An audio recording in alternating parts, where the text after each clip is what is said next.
like documents are ready for our screens, but if that happens, I'll text you over the weekend.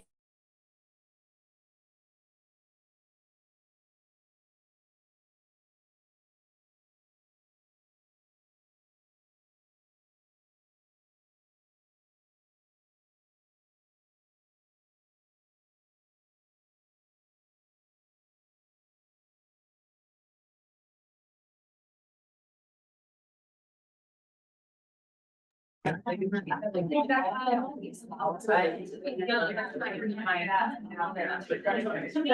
I think we are ready now. Yes. All right, can I have your attention? You're not gonna start the meeting yet. Good evening, everyone. Thank you for being here. Before I hand this off to our board president, Markov, we do have one more recognition to do tonight. We had a number of recognitions, as you all know, it was fantastic. Well, we love all the honorees that we had tonight and the great contribution they've made for our district. We'd like to acknowledge one more person. So last meeting, we were able to recognize our previous board president, Rena Morocco, for the great work she provided us last year. But what we did not do was officially recognize the board president prior to trustee Morocco, and that was President Alvarado. So tonight, we need to thank President Alvarado for her work. So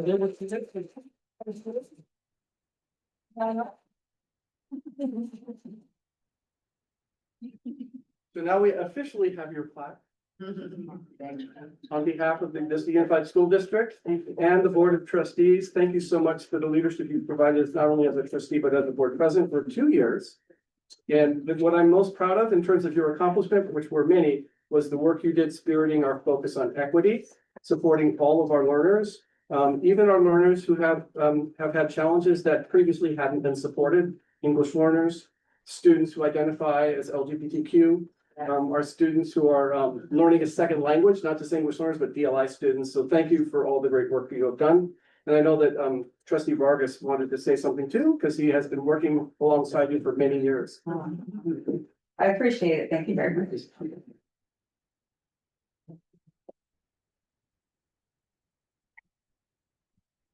Thank you all. It's obviously a great month. Last month, we celebrated, School Board Appreciation Month, and, much gratitude to all of our board members. And, in this case, our previous, board president, who, stepped up at a critical moment to serve as president for over 2 years. And just like a Murray, kept us on track, Just like a kept us Murray. focused, and making sure that, we were accomplishing the goal, which is ultimately, to serve our students, to serve public education. So thank you so much for your leadership. You're still here, so we're not gonna miss you, but. All right. That's gonna stay our tradition. Other board members, we'll start with trustee president Markov.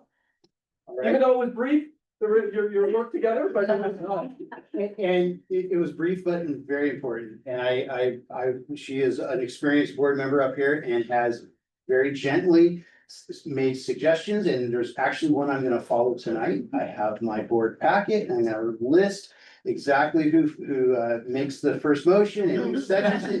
Told you at the last meeting, so she is still helping guide. So thank you very much. Thank you. I think Rena might want to just speak. Yeah, I understand that. I appreciate the fact that you are always in support of not only our LGBTQ community, and she is very much in support of those kids. And also our language learners, and those were the kids that I always worked with when I taught, and so I appreciate everything that you've done with that and being on the board. It's very easy to follow your lead and to also I'm just so happy that she got her award. Rena in spirit would be walking up, but trustee Morocco is gonna stand there. Yeah, I have an injured leg, so trustee Alvarado, thank you so much for your service. You were the president for my first 2 years on the board. You paved a way for me. I know that when I was honored, we talked about how I had gotten the meeting times down, but you got them down first. So I appreciate that you gave me that start that I could then piggyback off of. So I appreciate that. I appreciate your experience as a teacher, that is very, very valuable to, the perspective that you bring to us on the board. And your leadership, I think you're a wonderful role model for so many of our students that have a similar background to yours. And you and I come from, we're coming from the same city in Hawthorne, and I know where you come from. And for you to have come from there and be where you're at now is quite an accomplishment. And that's something that is such a fantastic role model for our kids, and I really appreciate that. And so this award is just a token of what you represent for our community and for our children. So I appreciate it. Well said.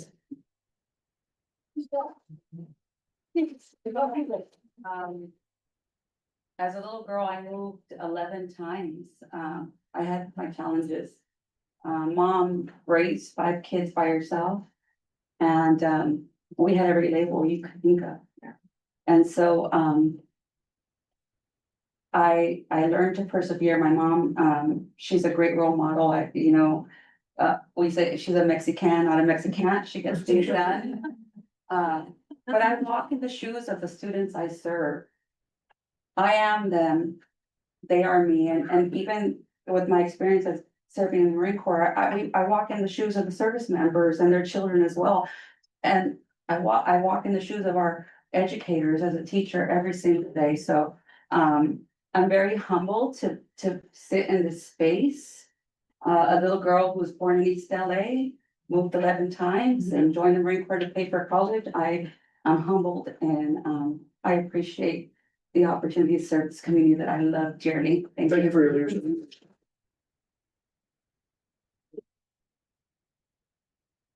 We have also one last, for Dr. Doyle here. We are very proud to announce that Dr. Doyle has earned a recognition from the CSBA that he is the Superintendent of the Year. Thank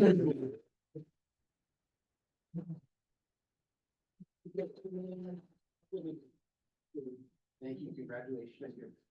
Yeah, but just to add, we celebrated with a family earlier this week. We celebrated with our administrators, but this work is really the work of everybody in the school district, staff, teachers, classified employees. When we hire a superintendent, we give them direction to build up capacity. What I've seen in this district has been amazing, has been incredible. So in addition to, thanking you for your service leadership, thank you to each and every one of you for the work you do, because it's changing lives and, changing the lives of our students every single day. So congratulations. Yeah. You'll get a trophy. Okay, I think we can hand it off to President Markov. Take it away. Okay, open the meeting today of February 5th at 6:07. I'd like to invite trustee Morocco. Would you be willing to lead us in the Pledge of Allegiance? Oh, no. It's done.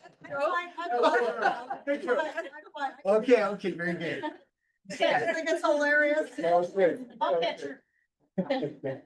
Right hand over heart, ready, begin. I pledge allegiance to the flag of the United States of America, and to the republic for which it stands, one nation, under God, indivisible, with liberty and justice for all. All right. I'd like to report out, there was no closed session today. And we'll start with a roll call before land acknowledgement. Is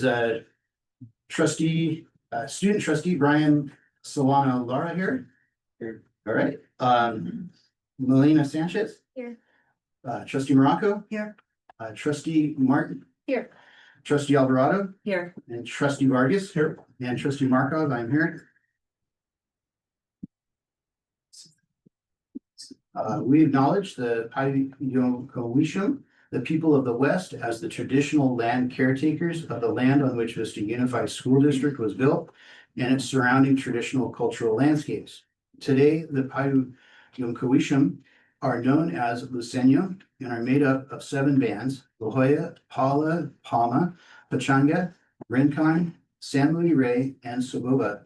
We, Unified School District, are mindful of the indigenous peoples in this place, and we pay our respects to the Luiseño, past, present, and future. We are grateful to have the opportunity to be a part of this community in Luiseño territory and to honor their history, culture, and perseverance of spirit. Okay. I'm going to entertain a motion to approve the agenda. I'll move that we approve the agenda. Second, Okay, approved by first by trustee Morocco and second by trustee Vargas. Alvarado. Alvarado got it in there first. I go to the wizard. Okay, that's right. So trust me, that's fine. Okay. We're gonna have, is there any discussion? No, okay, all those in favor? Aye. Opposed? Nay, okay, agenda is approved, and we're gonna move on to public comments. We have 3 hold cards. I'd like to invite Kristen Childs to the podium.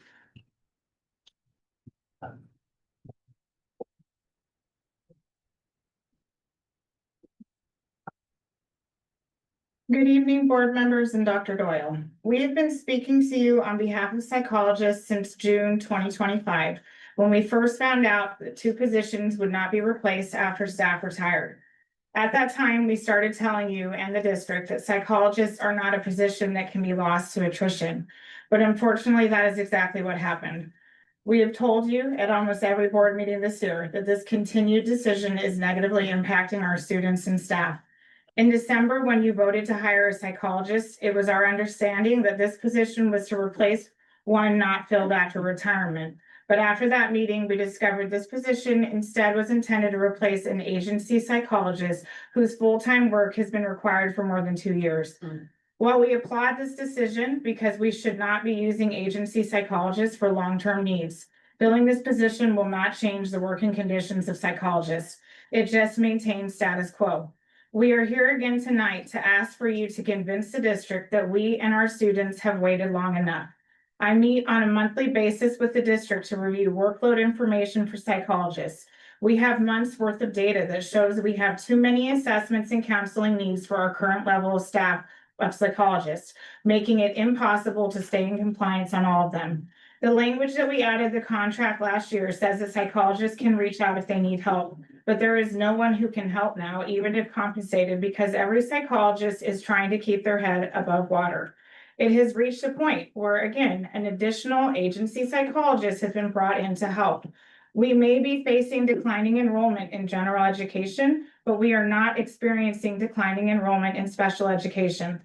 The assessment and counseling demands have remained at a record high for too many years for us to ignore. Next week, you will be participating in a budget workshop to discuss staffing plans for next year due to budget cuts.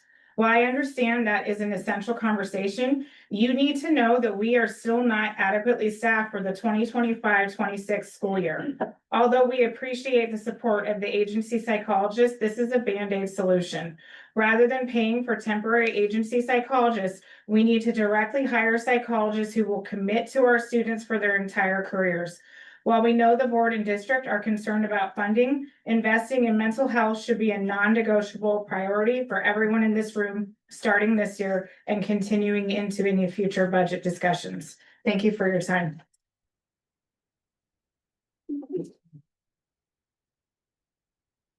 Okay, I'd like to invite V. Nguyen. Thank you. Members of the board, thank you for your time. I want to speak honestly about what's happening in our schools and why budgeting for additional school psychologists and ERMS therapists is urgent. School psychologists are trained in prevention. We identify early warning signs, use data to guide interventions, and support teams before problems escalate. Yet in our current reality, we are primarily utilized for crisis response. Day after day, we're pulled into emergencies and compliance deadlines and leaving little capacity for the preventative work that stabilizes classrooms and supports learning. Let me share an example. A young student entered our school for the first time with significant behavioral and mental health needs. The team requested support early, knowing how critical early intervention is. However, due to limited availability, services were delayed. During that time, the classroom teacher was left to manage serious behavioral challenges without adequate support. The classroom became unstable, instructional time was lost, and the learning of other students was impacted. By the time intensive supports were in place, the interventions required were far more complex and far more costly than what would have been needed earlier. Student needs are rising in both number and intensity. When teams must wait weeks for support, our ability to respond dynamically to student need is reduced.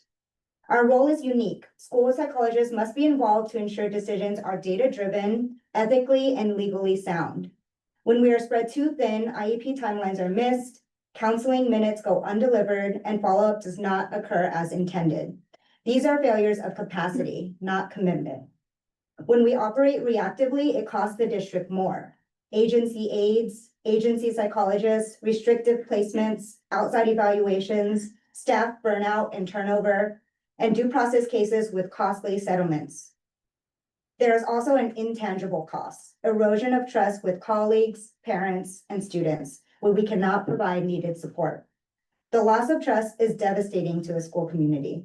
Prevention is always less expensive than crisis response, but prevention requires staffing. Thank you.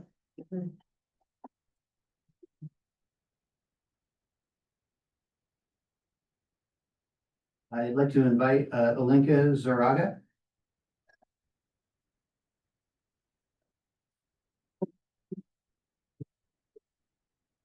Good evening, board members and superintendent. I do agree also with what my colleagues have just mentioned about staffing. I'm bringing to light another component of needs for staff. Thank you for the opportunity to speak tonight.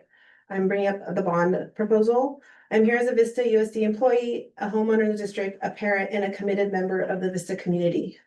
I want to begin by saying that I support investing in our school facilities. Our classrooms are more than buildings. They are places where students develop confidence, creativity, a sense of belonging. Safe, modern, and dignified facilities matter, and I believe together we could ask our community to invest in our schools. At the same time, I want to share a serious concern, one that directly impacts the people who show up every day to make our schools work. Many Vista USD employees live in the city of Vista, within the limits of the district we serve. We are invested in the community, both professionally and personally. I am one of these staff members and a proud community member of the neighborhood school that I work in. It fills me with joy when I see them trick-or-treating by my house. As staff, we are facing a significant increase, estimated 6 to 10% in the cost of health insurance benefits next year. When that increase is paired with the potential of higher taxes, it creates a compounding financial burden for educators and classified staff who live here. It will feel like a double cost, paid both as employees and as residents. This matters because when living and working in the district becomes increasingly unaffordable, we risk losing the very people who sustain our schools. Teachers and staff should not have to choose between serving their community and being able to afford to remain in it. Facilities are important, but the people inside these facilities are the district's greatest asset. Us, the teachers and the staff that work with our students. Buildings do not educate children, people do. Supporting staff must be prioritized alongside improving the spaces we work in. That is why I respectfully ask the board to urge the district to act now to support employees by settling the contract related to health benefits, whether through an MOU or other available means. Addressing health benefit costs proactively would demonstrate that Vista USD values its staff and understands the real financial pressures they are facing. So my call to action is this. As you consider placing a facilities bond on the ballot, I urge you to lead with a balanced approach. One that invests in buildings and places district employees at the center of decision-making. Please prioritize settling health benefit issues now and show this community that supporting staff is just as essential as maintaining the facilities we work in. Thank you for your time, your leadership, and your continued commitment to Vista students, families, and staff.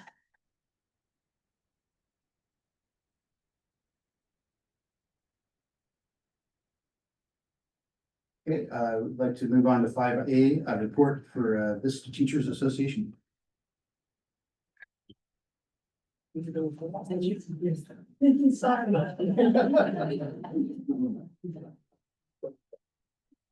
Hi, I'm not Carrie. Carrie is under the weather and she asked me to read her speech. This is her speech when I use those personal pronouns are her, not me. I'm just the deliverer tonight. Good evening, board members, student board members, Dr. Doyle, cabinet, and community members here in person and watching on the live stream. First, BTA would like to congratulate all of the Golden Apple Award winners from earlier. This is a tremendous honor and we thank you for your dedication, your professionalism, and your commitment to our students and our schools. BTA is also proud to report that we have been hard at work collecting signatures to place the Proposition 55 Extension Initiative on the November ballot. This is something we've been talking about for a long time and the community deserves clarity. Proposition 55 is not a new tax. It is an existing tax on individuals earning over $350,000 a year and couples earning over $700,000 a year. If it is allowed to sunset in 2030, the USD will lose nearly 29 million every single year. That loss would devastate our students, our schools, our staff, and our community. We are working alongside associations across California to ensure the extension gets on the ballot because we understand what is at stake. We are doing our part. At the same time, BTA continues to advocate for a benefits soft cap, a system where the district pays a set percentage and educators pay a predictable amount. When benefit costs increase, as they are projected to do again this October, our members should not face economic insecurity simply to keep their health care.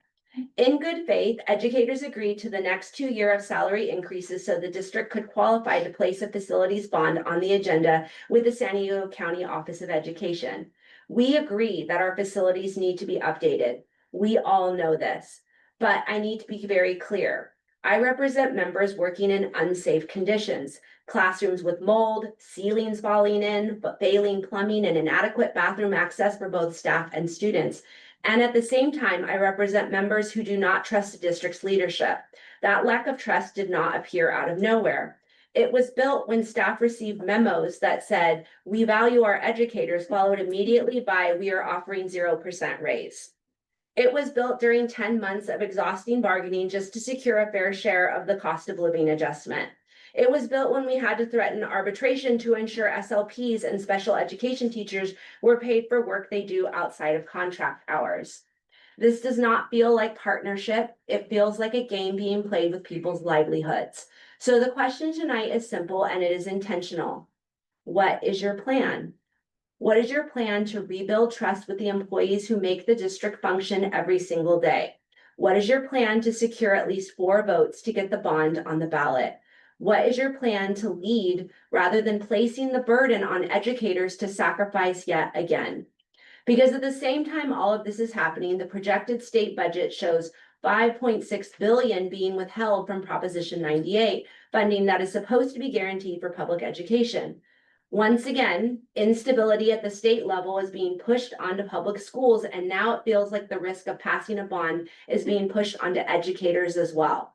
Let me be clear, passing a bond should not fall on the backs of employees by asking them to take pay cuts. It is the responsibility of the leadership sitting behind the dais to ensure that VUSD employees can afford to stay in the profession, ensure educators do not lose pay when benefit costs rise, and most importantly, do the work necessary to rebuild trust. BTA is stepping up. We are organizing, we are collecting signatures, we are fighting to protect funding for students and schools across the state. Now it's time for you to do your part. So again, board, what is your plan?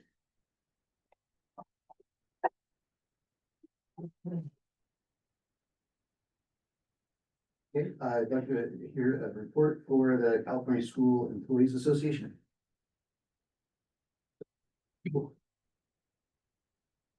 Good evening, board members, superintendent, student board members, and the community.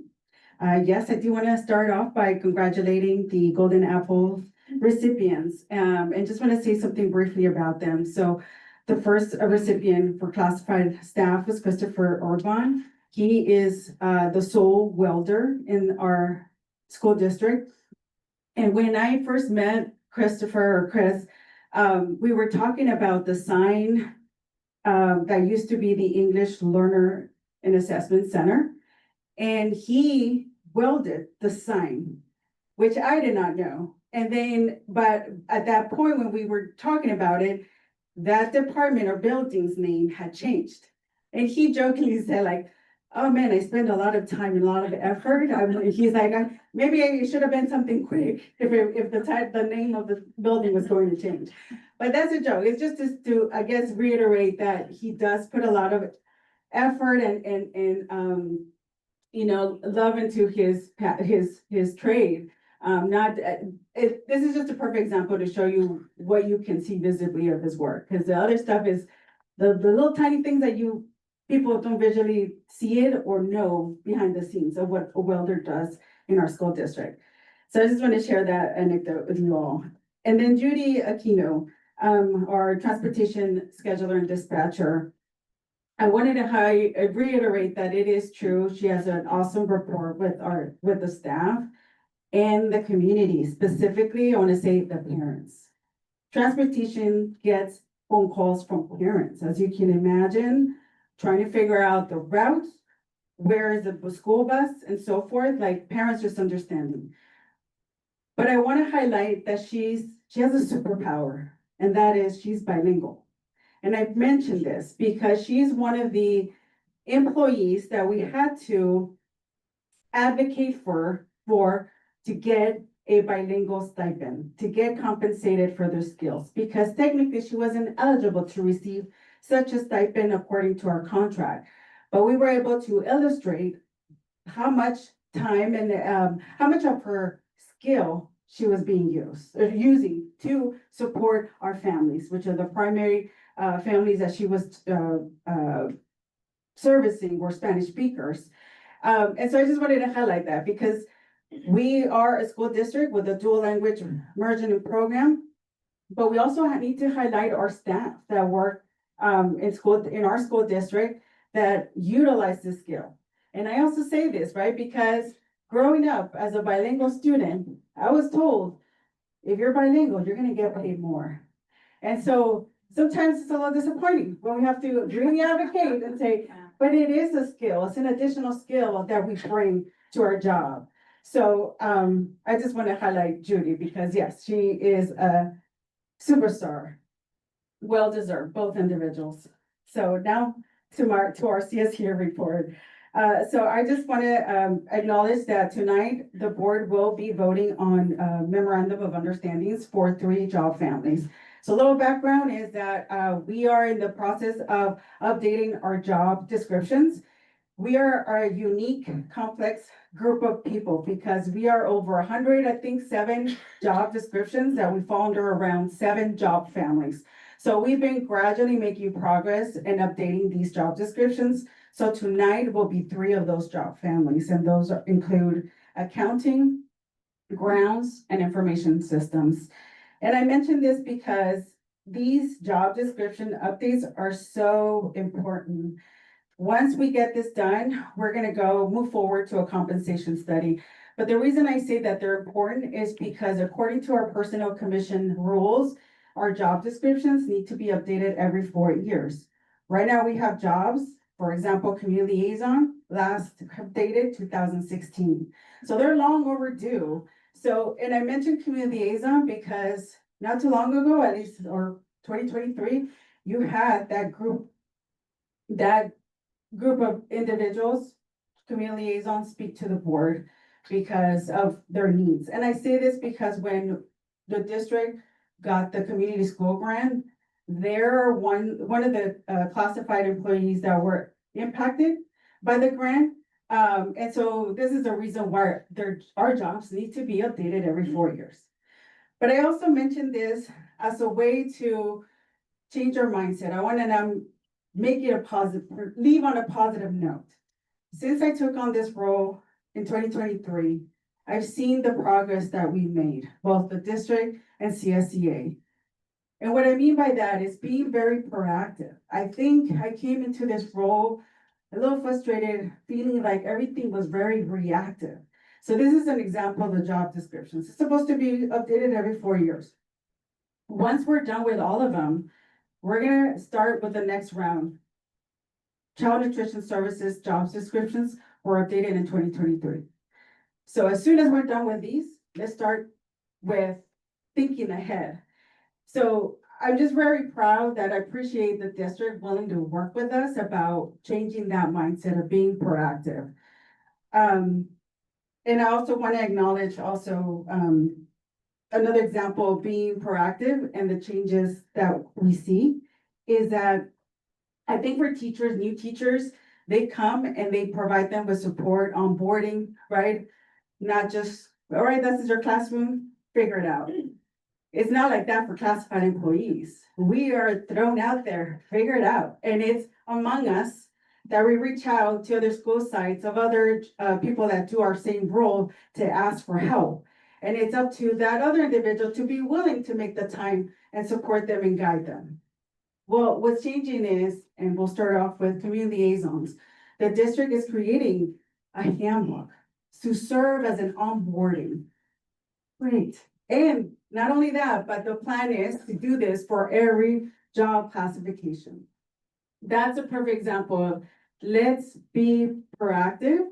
Let's no longer think reactive. These things take a while. So we're gonna be patient because they take a while. We just need to be consistent and continue to have these conversations because all of us are impacted by these changes. And then lastly, on a positive note, being proactive is we will be having CSEA leadership team plans to meet with our superintendent to discuss the topic about budget and bond. And I say this because the last time we had a bond, maybe it's 2018, 19, maybe 18, CSEA was not part of those conversations at all. So an example of, I don't think you're needed and be part of this conversation. That needs to change. And I think it's changing. So I just want to acknowledge the changes that VUSD is making in the right direction. So we're thankful for that, but there's a lot more work to do. So let's keep it positive, keep moving forward because we're ready to work with the district, but also with the board. Thank you.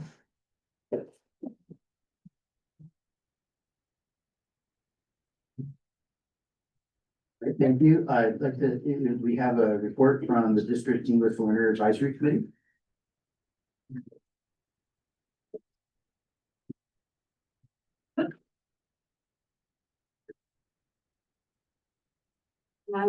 Buenas tardes, estimados miembros de la mesa directiva. Traigo la actualización de DILA para la mesa. DILA realizó una junta oficial el lunes 26 de enero y como primer punto se cumplió el quórum con la participación de 18 escuelas de las 22 representadas. En el punto número 2, Amy Glenn compartió una presentación sobre el PAC y la estructura de las pruebas para Vista. En el punto número 3, Rafael Olavide y Steve Post presentaron datos de LPAC y del tablero escolar de California. Y en base a esto, nuestra única recomendación es que DILAC desea asegurar de que todas las escuelas proporcionen un ambiente de evaluación óptimo para el examen LPAC con el fin de garantizar el progreso de los estudiantes en esta evaluación.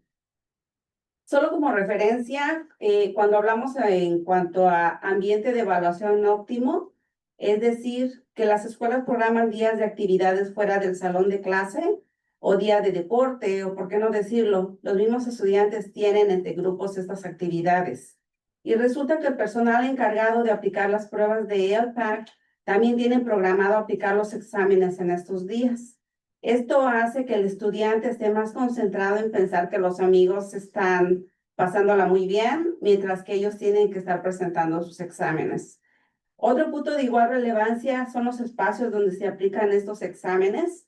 Deben de ser lugares apropiados para los estudiantes aprendientes de inglés, para que ellos se puedan concentrar y no tener ruidos que los puedan distraer.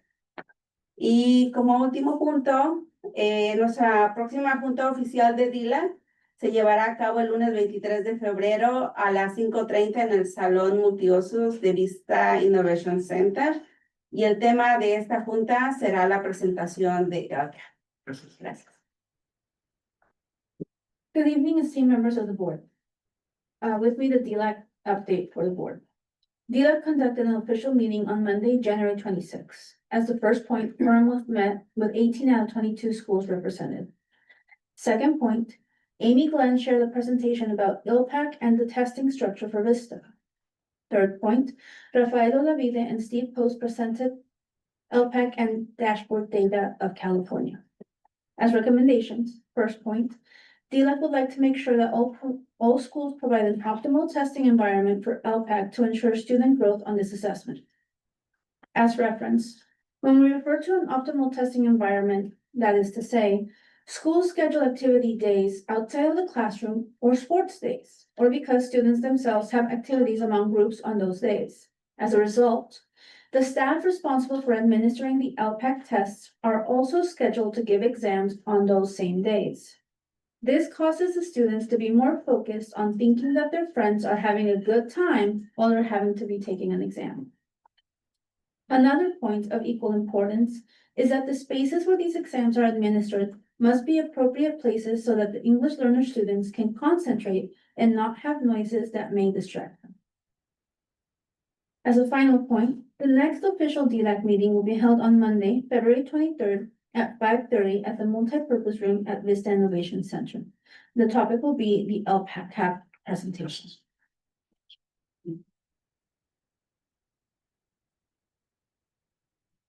Thank you. I move on to student board member report from Vista High School.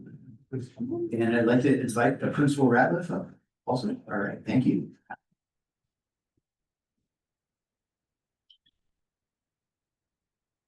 All right, hello, everyone.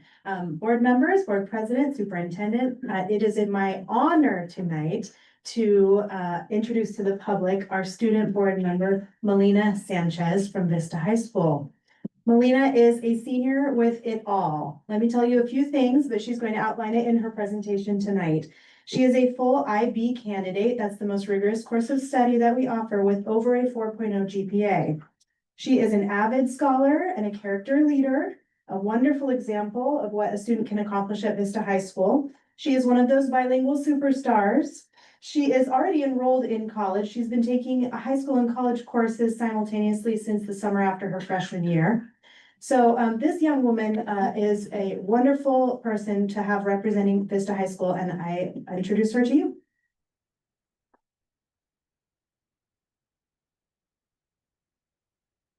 Good afternoon, board members, parents, and my fellow student board members. My name is Melina Sanchez, and I'm a senior, and I'm honored to be the student board representative for Vista High School. I'm glad to speak on our dedicated teachers who spend an endless amount of time going above and beyond for our students, to our career and technical educational programs, and our wide range of extracurricular activities that allow us to explore and expand on our passions. Vista encourages both academic and personal growth. Vista High School's mission and its core promises of finding who we are, where we're going, the next steps, and developing what we need to succeed. I'm happy to share some of the amazing aspects of our school and its impact not only on mine, but many of our students' experiences. Over the past 4 years, my high school experience has been filled with many amazing opportunities, both inside the classroom and outside the classroom. I've had the privilege to find the person I am today. I'm honored to be in the top 9% of my graduating class, as Vista allows students like me to take concurrent and accelerated courses, giving us the opportunity to earn college credit while gaining an early experience in higher level education. I'm also an AP and IB student, and these programs help me and many of my our students' skill sets for our futures. Vista helps to create many accessible opportunities for our students, including offering AP and IB exams for only $15, preventing cost from being a barrier to our success. We also offer a wide range of CPT pathways, including patient care, pre-engineering, computer science, culinary arts, agriculture, and digital arts, allowing students to find real-world careers and gain experience before graduating, as well as our JROTC program that gives students the opportunity to build leadership experiences through drones, VR simulations, and even a full model plane, allowing our students to see different pathways that can be taken for their futures. Our Wellness Center, which began here at Vista, helps our students' health and well-being. It's a safe space where teachers can help with balancing our lives. Our culture in our school is built on inclusivity and diversity, and many of our students leave our campus bilingual, promoting career readiness. We build a culture at our school through cultural activities such as mariachi and baile folclórico, Through programs like Panther After Hours, students receive tutoring, college readiness, financial aid support, and can even participate in activities such as cooking, esports, and many other activities. Many of these are held in our beautifully built T&S building for many events like PBIS, parent meetings, and other celebrations. These opportunities ensure that every student is supported academically and emotionally. I've also been involved in our diverse amount of clubs, such as our associate student body outdoor club, being our key club treasurer, Avid Club social chair, and character leaders. In these clubs, like many, I've been able to serve my community through integrity, responsibility, and build my leadership skills. One of the specific opportunities at Vista is our student senate. I was sophomore class treasurer and then later served as our junior class vice president. But what I believe makes our student senate special is how inclusive it is. Students are chosen through different groups which they are involved in, and any student who's interested is also encouraged to participate. This allows students from all backgrounds, activities, experiences to be heard. In Student Senate, we discuss the issues that matter most to students and share ideas for events, activities, and improve to be brought to our school leaders. Our students are allowed not just to listen, but to collaborate and help shape decisions that affect our school's community. I believe this is one of the most valuable aspects as it shows value in our student input. Being a student athlete has also been one of the most rewarding experiences I've been able to be part of. This offers 25 sports, and as a triple sport athlete, juggling 2 sports in one season, I participate tennis, cross country, and track and field. Our athletic teams, including myself, have been able to compete at both CIF and state level championships. The opportunity to be a student athlete has taught many of us about discipline and resilience, not only in sports, but further. Still, for many, I think a major struggle is being able to manage our time well. In Vista High School, a valuable part of mine and my classmates' experience is flex time. It's in the first hour of flex time, we are assigned with a teacher that provides us with lessons about our health or career pathways. The second half allows us to assign ourselves to different classes based on our needs, complete missing assignments, make up tests, and so that we receive the support that we need to succeed. I'd also like to speak on our College and Career Center that has been incredibly supportive for both me and my fellow peers.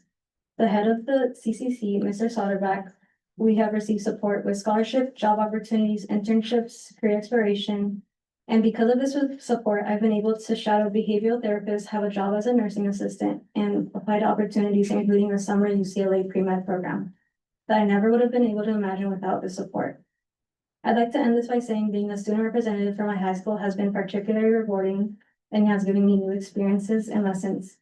I'd also like to take this opportunity to acknowledge our lovely principal. Thank you, Ms. Ratliff, for giving me this opportunity to represent Vista. I'd especially like to give a huge thank you to Vista High School and its honorable teachers, counselors, coaches, and staff. Their dedication makes this all possible, not only for me, but for all of our students. I'm incredibly proud to represent Vista High School, and I will always carry around the lessons, values, and the support I gained there. Thank you. All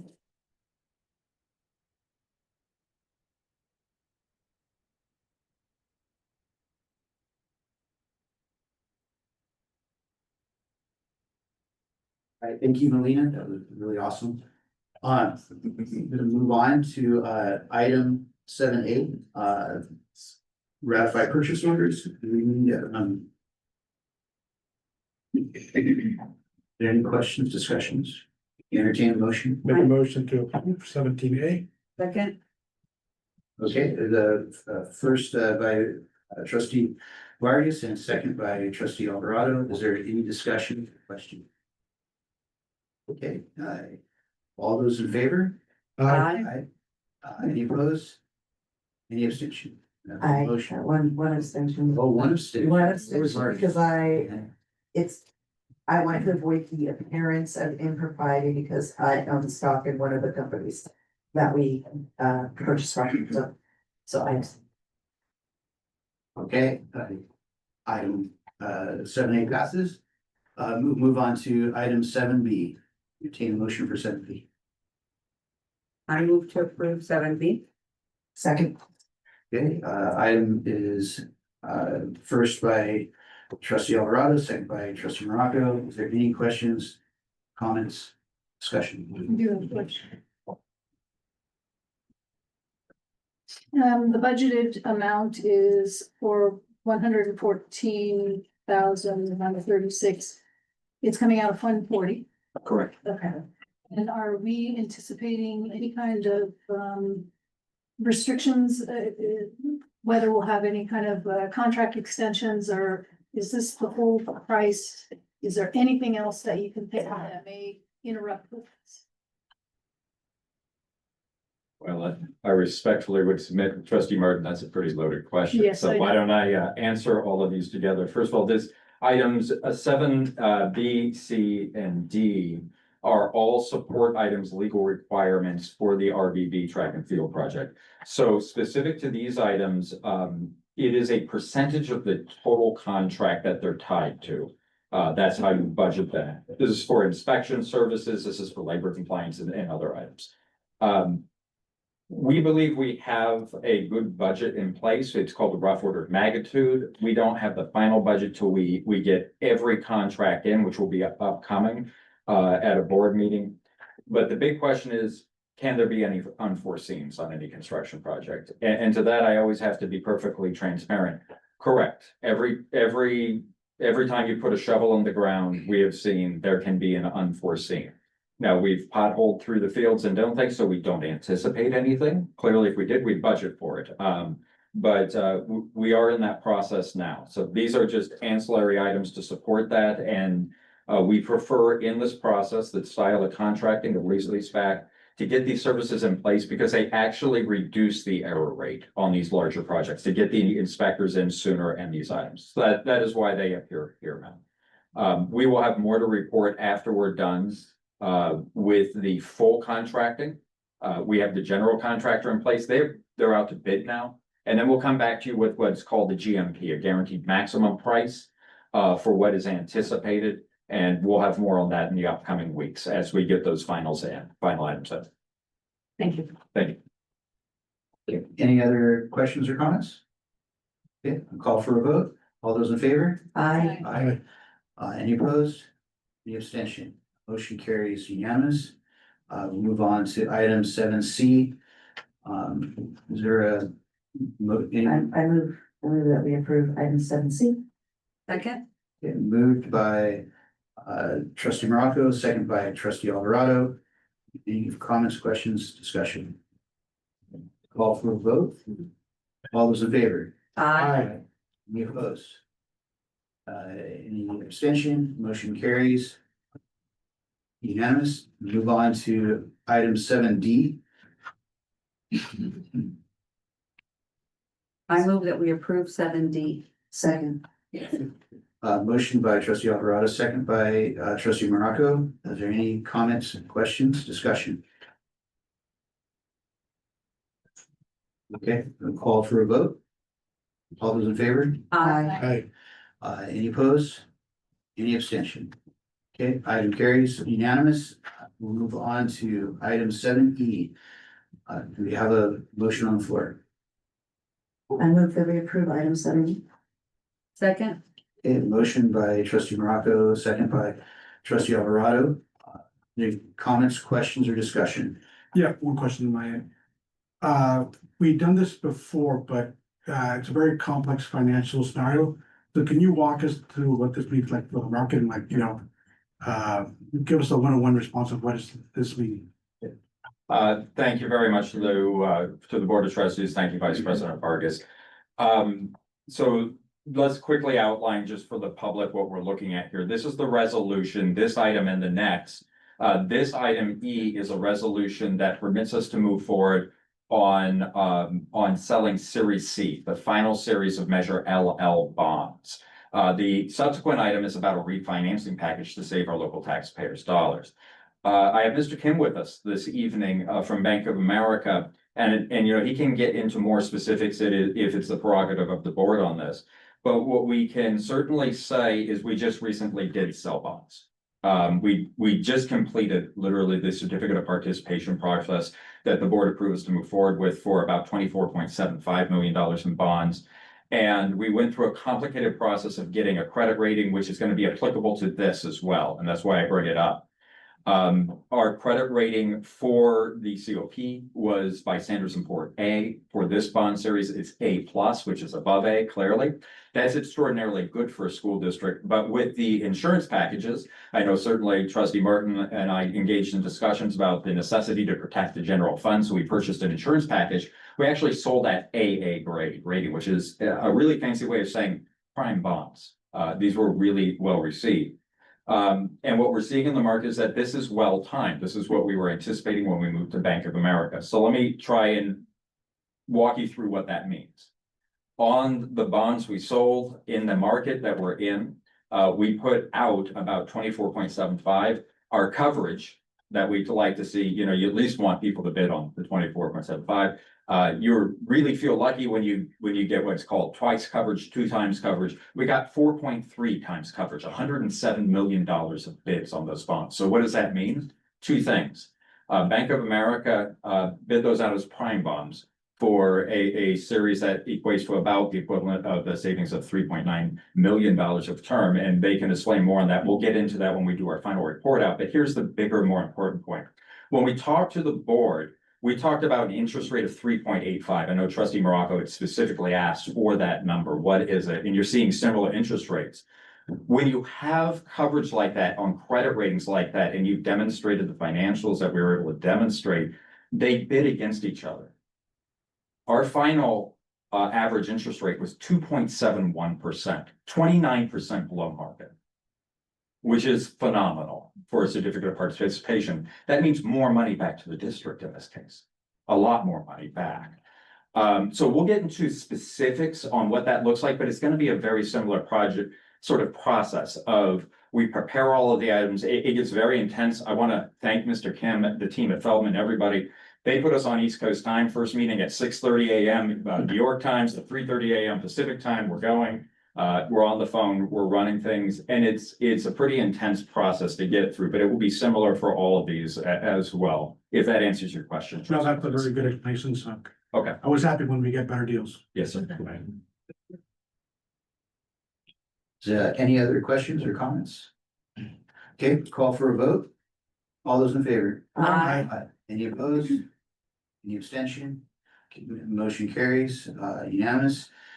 Move on to item 7F. I move that we approve item 7F.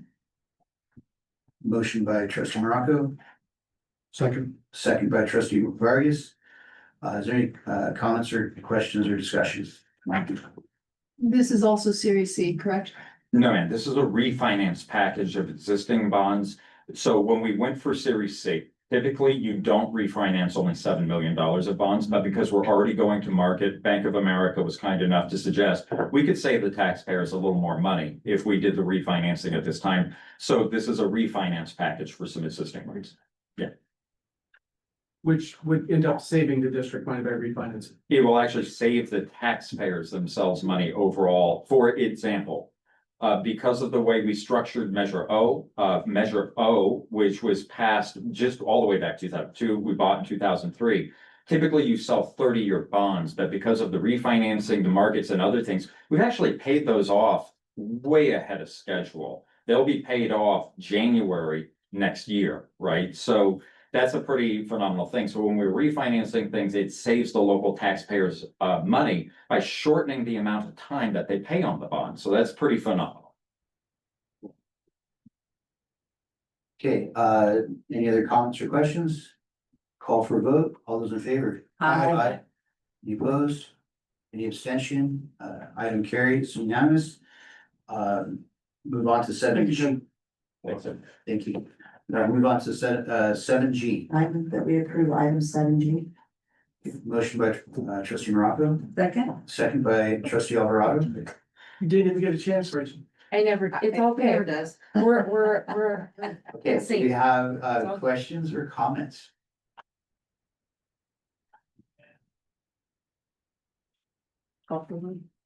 It looks like he wants a question, Brian.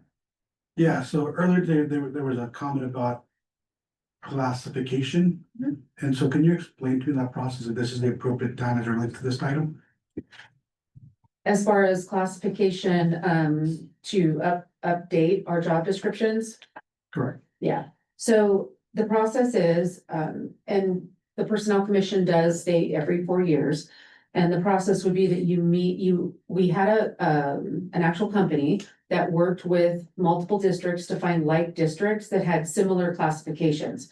Sometimes it could get tricky if other districts don't have the exact same classification that we have. For example, this first one is information systems. So our IT department might look different in another district. And so they have to find comparable districts for each one. Then they bring back recommendations for us. And then the district meets with CSEA multiple times. They have to work together to kind of come up with an agreement on what that would look like together to make sure the updates are there. And then we take that back to members, and members have to also review and make comments. And so that's why it is a lengthy process, because you have multiple things you're looking at, multiple input from stakeholders. And so that's why it does take quite a while, because we do have over 100 classifications. Is there a bottleneck on our end to expedite that process, or what's the delay? I don't think, well, I don't want to say there's a bottleneck. It's a lengthy process of having meetings with the district, CSEA, and also making sure you have good stakeholder input on that. Yeah, if we can get our work back on like where we're at, and if there's any areas that we're missing, I'd love to see where we're at. I can also give a history of classification studies that have happened at least back to 2015. Thank you.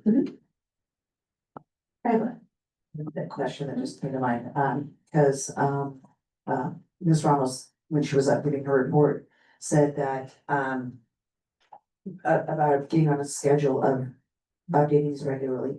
If we do that, does that take a lot of that work out of it? Does it make it easier if we are on a regular schedule, like?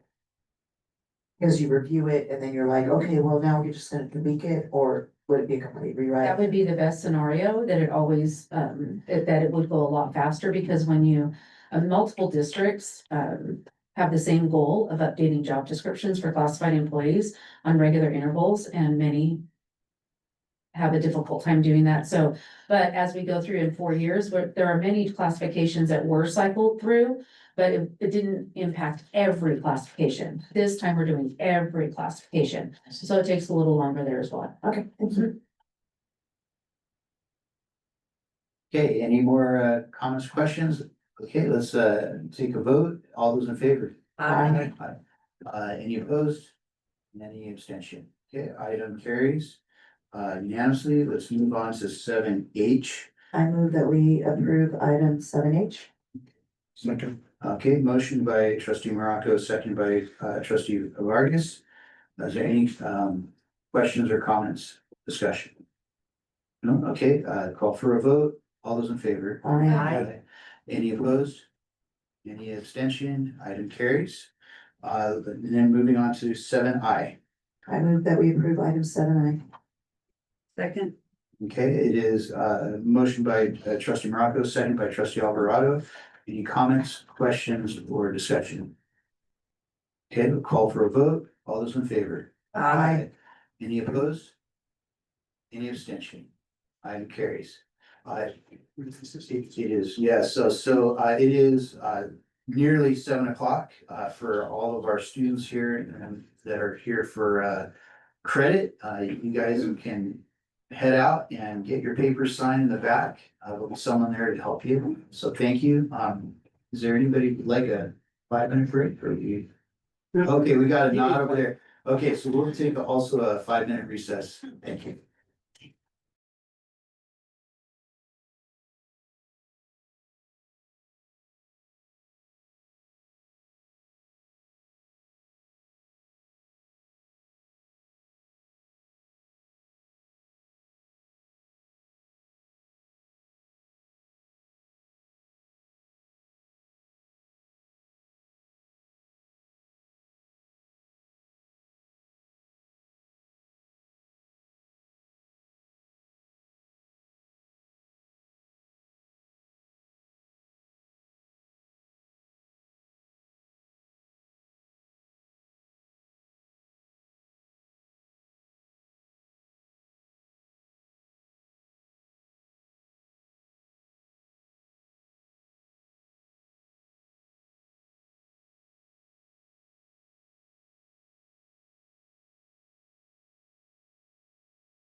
Okay, I'll hand it back to President Markov. We are live and ready to go. All right, we're back from our intermission. I don't know what else you got, right? Okay, we're gonna move on to the consent calendar. All matters listed on the consent calendar are considered by the board to be routine and will be enacted by the board in one motion in the form listed below. There will be no discussion on these items prior to the time the board votes on the motion unless members of the board, staff, or public request specific items to be discussed and or removed from the consent calendar. Do we have, does anybody would like to pull anything? I'd like to pull item 12B.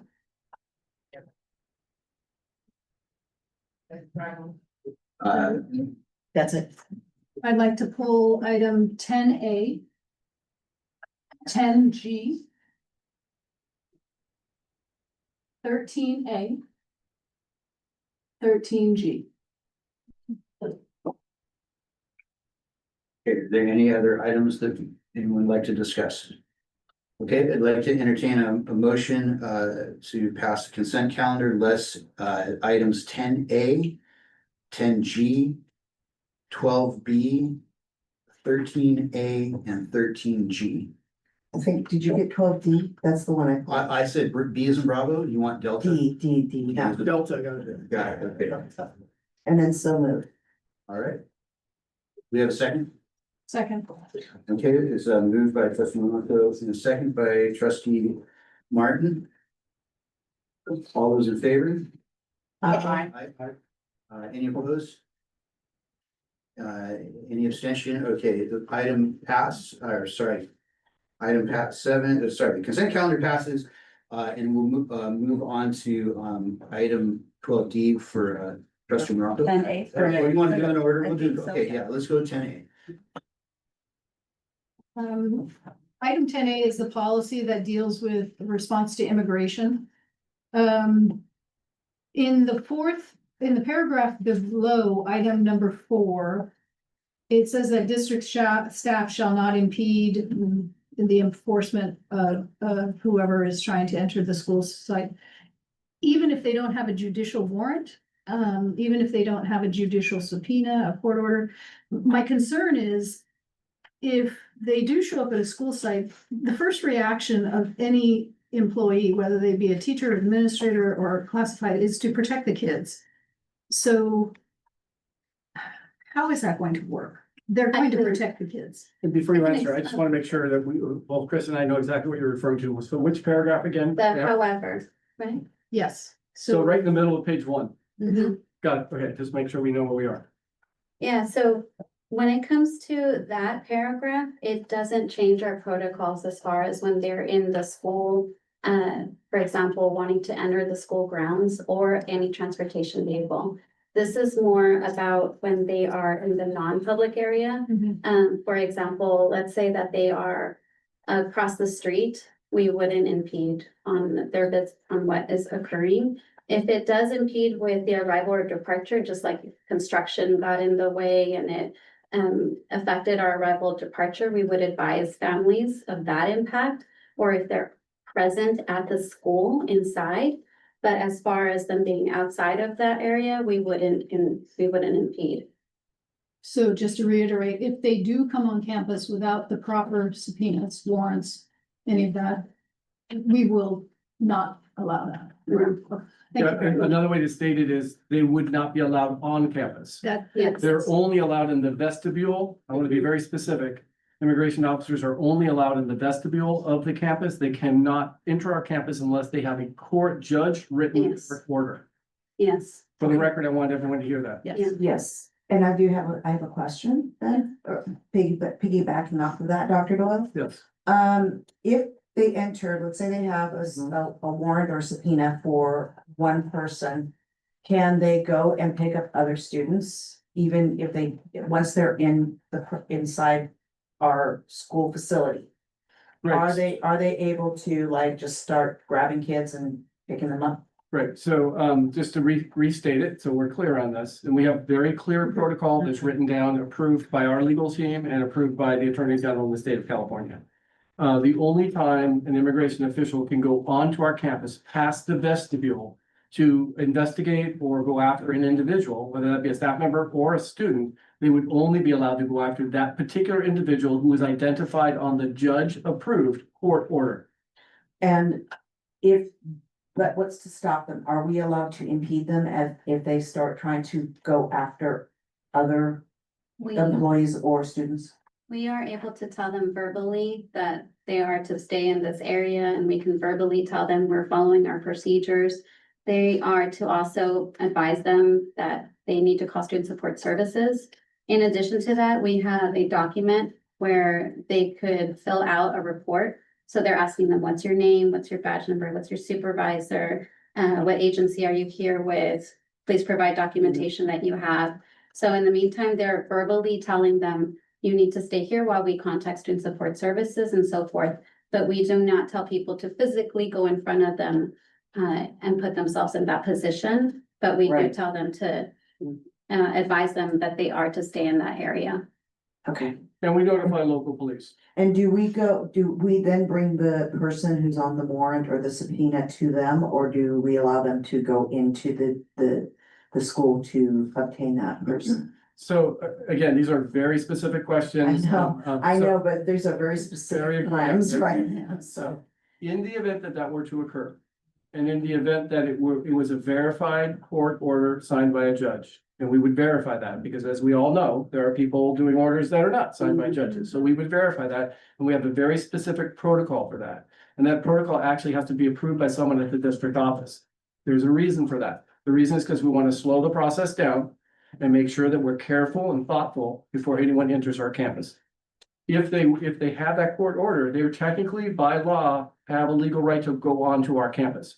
We will ask if we can bring the person to them, but we can't impede them from going on if they do have that judicial warrant.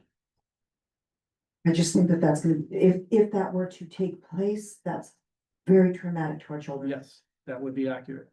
We understand. We agree with that statement. And we do also have a process where if anything were to occur like that we report it also. And we also advise board members, which is part of the board policy. I can appreciate that, and I know that you do that, and you guys do a really good job of keeping us informed, but this is just a harrowing situation. It's troubling. It's a troubling topic, and I hear your concern. I share your concern. I know all of our staff members share your concern. It's difficult. I can reassure the board that our staff, I say staff because it's not just teachers. We have office staff and everyone else. They go through a series of trainings. Dr. Faust and her team have done a marvelous job. As a matter of fact, this week, as recently as this week, has gone through training, actually the second train of the year. This is a topic that's on top of everyone's mind.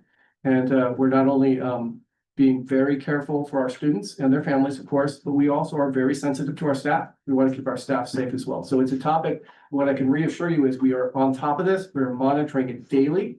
And if anything changes, I can reassure you that we will be there and we will support our families and we will support our staff. Okay, thank you for taking this on and doing this. This is, I mean, I'm about ready to start crying, so. Yes, stop. Let's move on. Just to add to this, and it's not specifically on this policy, but we also have the response of our mental health professionals. And so can you elaborate a little bit about that for the public? Yeah, in our procedures, we specifically mention the impact on students.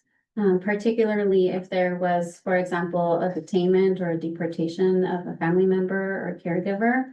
And so with that, we talk about the support of a caregiver affidavit, which just recently changed without having an expiration date. Legislation also changed where we are to provide family preparedness plans and support them in filling it out and adhering to what they prepare. And with the mental health support, that's really our focus too, if something traumatic happens to a student. So if we find out something that's going on with a student, then the school counselors, also the social workers are involved in not just supporting with community resources available that they may need from housing, food, and so forth with liaisons, but also with support for their mental health, or if they need a referral outside as well. There's teletherapy options as well. So yes, that is part of the process. Got it. And the follow-up question with state law, we need to notify parents. What's our system and like how quickly does that So also a legislation passed where in our safety plans, and Carol Crandall has been working with all the assistant principals on their safety plans to be updated by March of this year to include language that we would notify its parents, administrators, and staff regarding if there is a presence at school and then, or if it's impeding the arrival or departure at the school area. So to be specific, they would be notified the same day, as quickly as possible. And we already have we have some templates prepared, so we will move quickly because everyone has a right to know. So that's important. Another point I'd like to make, the reason Dr. Faust is here tonight with this one is the state of California is doing very good due diligence on this as well. I have to acknowledge the Attorney General, his team. The reason this is before you is because they've made some adjustments. So what we're trying to do is calibrate from the state to the counties, to the cities, to the districts. There's quite a bit of calibration here. We meet all of the time. So it's a difficult topic, but we feel prepared and we are ready to protect our citizens. Yeah, and then I think I didn't get an answer, is it via text, is it via Parents hotline? Square, it would be by Parents Square. And so whatever notified form they chose, so it might be through their email or through a text message, for example. There's also the option of trying to send out a voice, but it would be most likely through the Parents Square via email if that's what they chose. If we can, prioritize probably text messages would be the quickest thing to do, but. Yeah, parents choose, and many parents choose texts. It's the Parent Square means that they can choose what method of getting notified, and many of our parents, perhaps more than the majority of them, are text. So they get all of them. They get email, text, and my guess is that this is where, God forbid, this were to happen. If it were, we would probably do a letter as well. So, I just wanted to clarify something, Dr. Doyle, something you said, and I don't know if you misspoke, but you said we are prepared to help or prevent for our citizens. Is that what you just said right now? Yeah. You meant our community, our stakeholders. We don't ask for status. No, We don't ask for family status. we do not ask for Not family a status. business. Yeah. When we enroll kids, so just out for the public. Yeah. We're there to protect our students and their families, regardless of who they are and what status they may or may not have. And then the other question I have is, how do we make sure that our employees who aren't working at school sites are kept abreast of what we're doing, in response to the Attorney General's guidance for educators in response to the Safe Haven Act, so that they are informed? I'm sure we probably have some employees who this may affect as well. So what are we doing to communicate with the folks that are not at school sites?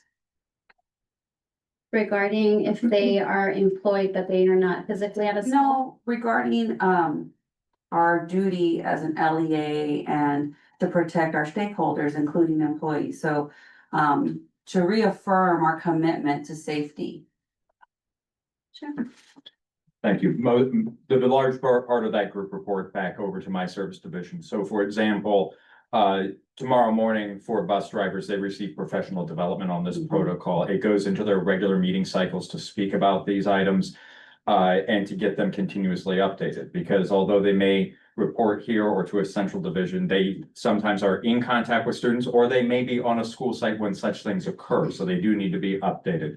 So it is built into their bi-weekly professional development cycles, and is just an ongoing part of what we do and how we work with them, so they are updated. I think specifically, I would like to ask President Marcela Ramos, like, what's happening with CSA. I feel like California Teachers Association is probably keeping their association very informed on the law. But I don't know if our employees, our classified support staff is getting that information. And I would just love to make sure that we collaborate and we communicate well, because these are very unusual, scary times. And not just for our students, I think for a lot of our employees. Yeah, we absolutely hear you, Trustee Alvarado, and we will go through our communication procedure. Just to reassure the board again, when changes occur, like tonight we're bringing forward to you, we do have a pretty in-depth process for re-communicating to all the members of our community, our students, our parents, our teachers, and our staff. And actually that started just last night. in the community update. So, and when we do community updates, not only do I send it out from the district, which by the way goes out to more than 38,000 people, every principal uses their own methodology for communicating. So we have 2 or 3 layers that gets out to people. But we hear what you're saying. We want to make sure we get to all of our employees, even all the members of our classified staff as well. I appreciate the community update. I read it and I was so relieved because I don't see that happening consistently across the county yet, and I hope to see that. But I think I'm thinking more about those folks who maybe don't read their Yeah, we hear you. emails and maybe don't read the community update, that's all. Yeah. And can we clarify that basically everybody that works in our district is legally able to work in our district? I want to, because I don't want people thinking that we're hiring people who are not, who are undocumented or not. Yeah, Legally that's, able to work. yeah, so all employees in our district are employed appropriately. Yes. That's as far as I can go with that. That's exactly what I want. That's exactly what I wanted to hear. That's exactly, I want to just clarify. I knew that, but I just want for the public to hear that. Right, and Yeah, I we can don't, provide information relating to this, to the board, but it wouldn't be something that I could discuss and. I don't think we need any information. I know that we're doing everything. Yeah. Copacetic the way that it's supposed to be done, but I just want, there was the idea that our employees, Yeah. I just wanted to make it clarified that we are following the law with regard to. all of our employees are employed appropriately. The only reason why we're being briefed now is because there's rules related to individuals and we have to protect their confidentiality. 100%, and I think that with what we're seeing too is that some people that are here and legally able to work are suddenly being deemed not legally able to work, and so that's where the issue comes in. But I do want, Yes. I want everybody to know that we are following the law, so. I do have a request. If there is an incident anywhere in Vista Unified where ICE is at a campus, can the board members be notified immediately? You would be, that's the protocol I always follow. Anytime an incident occurs in our district for whatever reason that impacts a staff or a student's safety, I always let you know. And you've received Yes. that notification. Now, the good news is that no incidents related to immigration has occurred in our district. Right. I believe in our county, directly on a campus, but we absolutely will notify you. You'll be notified immediately. Okay. And Thank you. I agree with that, Trustee Martin. If you all hear of anything, please forward it to Dr. Bill. Like I done it once with an incident that happened here at Rancho Buena Vista that wasn't on our school site, but they went to check it out and, obviously, Yeah. being proactive is always a good thing. We write it down. If I may add, we try to look to see which staff members may interact or see any kind of activity towards the school, such as campus supervisors, for example, transportation. So we meet with them to go over these protocols as well. Grounds people would be important also. It's on all of their professional development agendas and it's agendized quarterly for cyclical review. For all the classified employees. For all maintenance grounds, for operations, yes, for all of them, Great. it's built into the professional development plan. Perfect, thank you.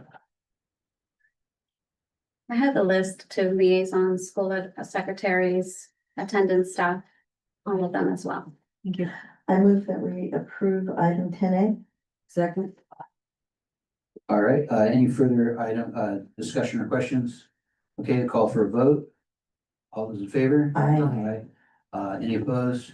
Any abstention? Okay, item carries. Unanimous. We have next is 10G. Safety. Yeah, safety. Oh, yes. My only concern about this was on the school ID cards for secondary, there were crisis hotline numbers. And in high school, those became life-saving in a couple of instances. I'm now seeing that that's not going to be on the back of their ID cards. In addition to it, it will have the domestic violence hotline. So the crisis hotlines. Yeah, for the the crisis- kids will still be there? Yes. Yes. So there we're only adding, we're not just, okay, thank you very much. That answers my question. Yep. I move that we approve item 10, is it G? Yes. second, Okay, motion by trustee Morocco, second by trustee Alvarado. All those in favor? Aye. Any opposed? Any abstention? Item carries. Moving on to 12D. Okay. I have just a couple questions, two clarification questions on item number 4.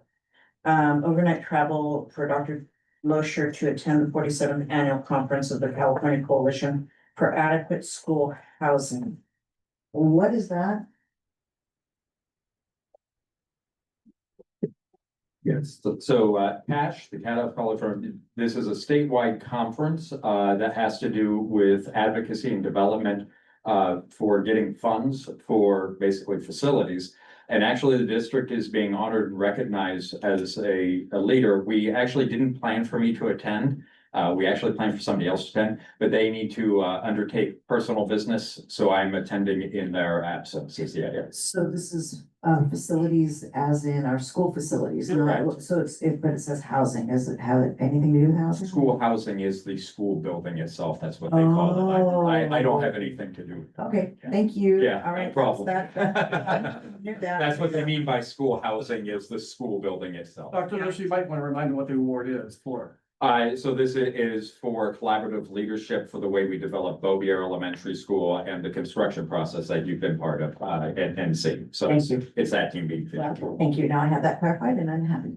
Okay, so then moving on to item number 15, which is the, Can we vote on that? Yeah. Oh, do we, can we? no. We Oh, you're gonna do it all? D, and I have an item on here, two items.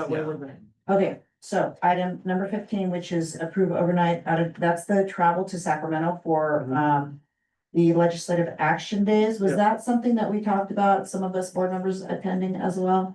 The Ledge Action Days is for district administration. There will be other times for you as well. The amount there is just for one of us, because I'm being paid by AXA. So you will know when we have board members go. This is for all the superintendents and district office staff going. So there will be a big. I wasn't as concerned about the amount as much as I wanted to make sure that if this was the thing where we could advocate to go, like, say, give us more money. Yep. That we could be. Yeah, this is for district administration across the county. So it will be an entire county team that's going up. So it will be about 300 of us. Okay, great. Okay, so then, To that point, the SBA is doing it the week of March 17th. It's virtual, so it costs the district $0.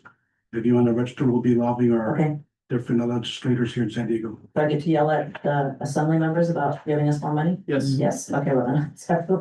Yes. All right, I move that we approve item 12P. Second. Okay, sorry, motion by trustee Morocco, second by trustee Martin. Do we, any more comments or questions? Take a vote. All those in favor? Aye. Any opposed? Any abstention? Item carries. Move on to item 13A. 13A is me. I have concerns on number 5, number 7, and number 12. So we'll start with number 5. This is ELOP funds, I understand that. But this is for district sped aids when others aren't available. Are we using an outside service? Are we paying additional? This is $1.4 million. So what is going on? I believe I have Eric and Rachel heading up. They're right on. You got all of us. You got plenty.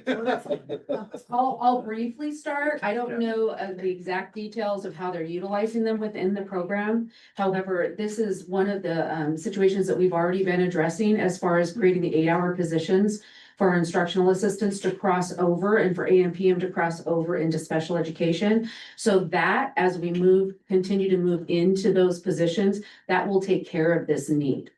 But right now, there is a need for some special education students in the after-school program. And so this is an outside service, Yeah, that I cannot answer that. part. $1.4 million. How many of these people are we hiring? It's a large number. So this isn't an exact, like, we're not writing a check for 1.4. We're going, this is what if we don't have the actual bodies come that we're hiring, this is what we would need to fill it. And right now, there's a wait list for kids to get into the programs. And so there's a stipulation with the law that we can't be using the money for the older kids until wait lists are exhausted for the younger kids. And so we have to have the staffing for the younger kids in order to be allowed the funding for the older kids. And so we want to be using our people, Rachel's come up with a plan, it's been approved, but we have to get them hired. And so I would hope that we wouldn't spend nearly that amount of money, that we would have our own bodies coming. This would basically be like strategic Kids. So, but now it's kind of going into the special education part of it, which is the reason why we worked ourselves into an 8-hour position that would actually cross-train everybody. We have employees, we're transitioning those right now, and we have outside applicants that are coming in, so this will be a transition time, but this is something that we did foresee and was a need, and so that's what we're taking care of right now. Instead of paying outside service, shouldn't we offer overtime or something to our current employees who want to go in the morning or in the afternoon this is all TK, correct? Any IEA, TK, special ed, they've all, AM, PM, they've all had opportunities for overtime. There are many special education IAs already working overtime, but we've maxed that out. Okay. Yeah, these are excellent questions. This is some backstory. It's important to note, prior to ELOP, not too long ago, we were servicing in after-school programs about 750 students. We're over 5,000 now. So the good news is they're being serviced, because where were they before? And probably not where we want them to be, or you're not getting the support they need. I think another follow-up point, Trustee Martin, you bring up, and these are excellent questions you're asking, so thank you. And then Dr. Shigella mentioned, not every school district provides after-school programs for secondary students. We want to do that. We believe that's important. The board has supported us here. So as Dr. Shigella pointed out, in order for us to continue to provide those services, we need to make sure no student is on the waiting list in an elementary setting. Originally, the legislation of ELOP was for elementary school, K-6. That's why we're doing it. So it's actually a really smart move, although I understand your frustration. Okay, We want it to be our people. And it's going to be our people.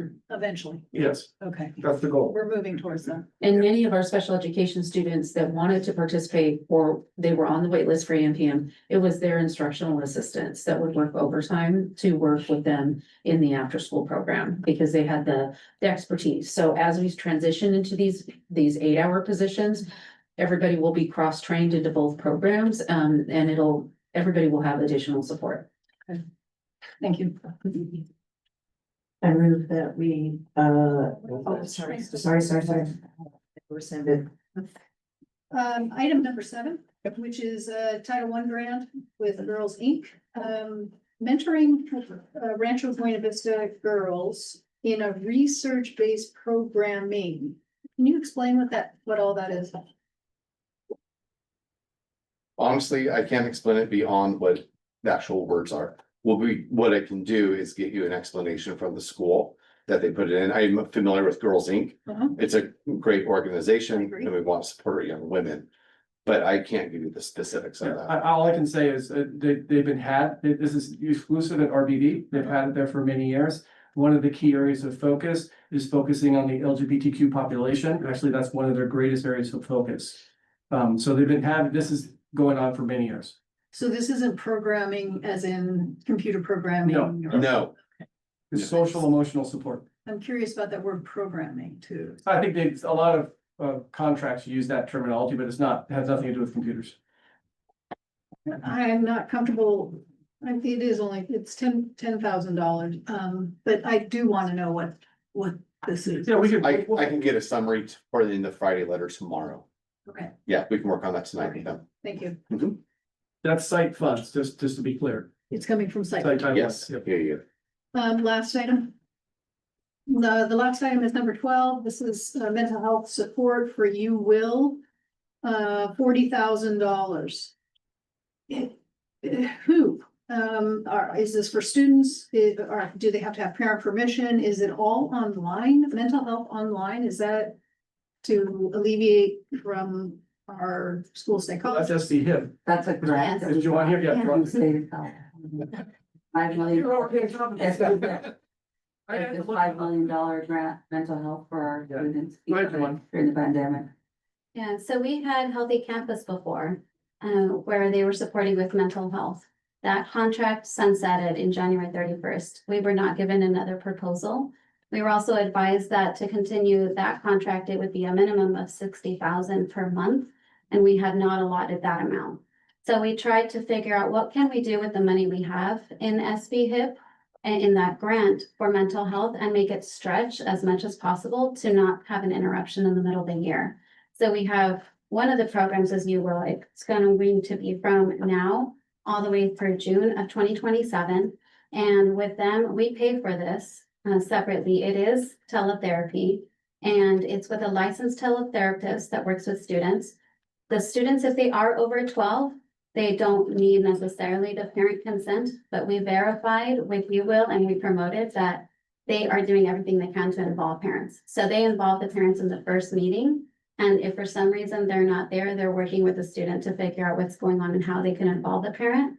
Also, they have a separate component, and this is for secondary. So it's 6th through 12th that would be provided for. It doesn't use Medi-Cal, it doesn't use insurance, so it's seamless. And the students are able to pick a teletherapist based on their needs, whether it's language or a background or a preference. Often they'll be able to have an appointment within one day. We had people on the wait list with Healthy Campus since January of 2025 that still had not been served yet. So this will alleviate that need, and they're open also on weekends. In addition to that, they have a U crisis line. So you can call the U crisis line 24 hours, 7 days a week. In case there's any moment of crisis, they will connect with the student again within 48 hours, and then again within 1 week to check on the student and see if they're interested in the teletherapy portion as well.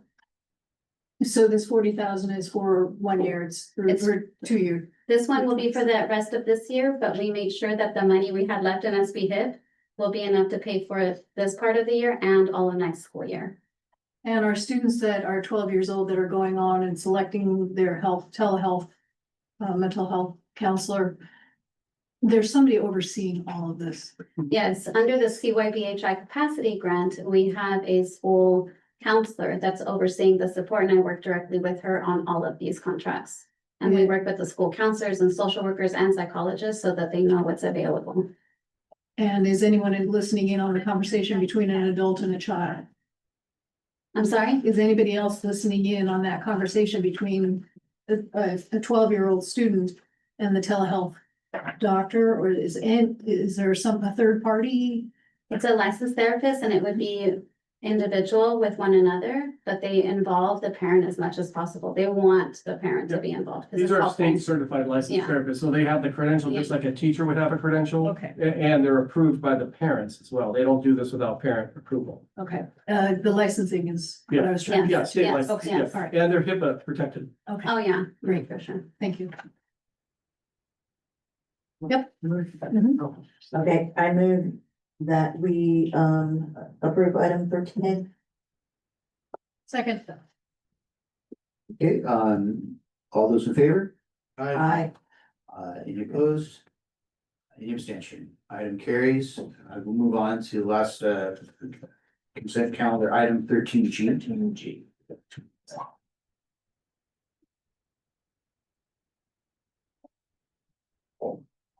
Oh, this one. Oh, it's. Paving? Months ago, we approved portable on the Vista Magnet Middle School. Is this the same building? Man, I believe you wanted then, item 13, been doing before. Or after that, 13G is paving. 13G is paving for jobs paving. It would be 13E. Yes, Right. and the answer to 13E would be yes, that's something already approved. Yeah, we already approved that. Yeah, we can't really talk about it, but it is. It's the same one, and I need to talk about this. Point of information, we can't, because it was already approved. We can provide details in the Friday letter if you'd like. Can I make a statement? Technically, no, Can't you do a because it's been motion to approved. reconsider? No, you Can't you can't, do a you motion? can't because she approved it. You can only, Okay. I make a motion to approve 13G. Second. Okay, any comments, questions regarding 13G? Okay, let's call for a vote. All those in favor? Aye. Any opposed? Any abstention? Item 13G carries. We move on to, looks like staff, well, board business, 14, 15, 16. We're on 16A, facilities improvement updates. Before you do that, could I just interject? For trustee Martin, you could bring up your comment or your concern under item 18. What is 18? That's what. Oh, okay. Future discussion. So you could bring up your comment or ask a question or direct staff. But I didn't want you to think that we would listen to you. I just wanted to make sure we follow the Brown Act. All right, thank you.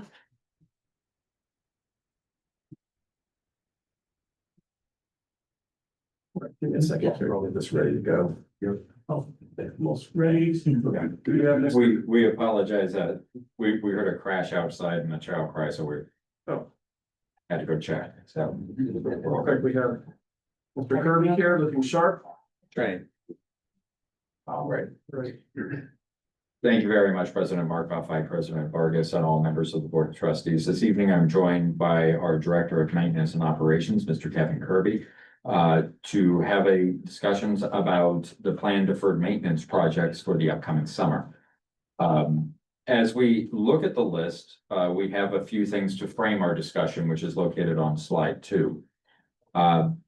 We do have overarching categories and items that we speak about, and we talk about preventative maintenance, but really these items are down to a critical few.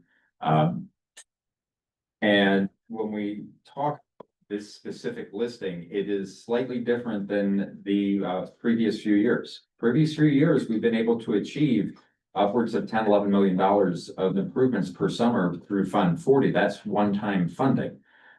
That funding is already overprescribed. There is no more Fund 40 to go into from the original pot. That's all spoken for with an additional list over the top of this.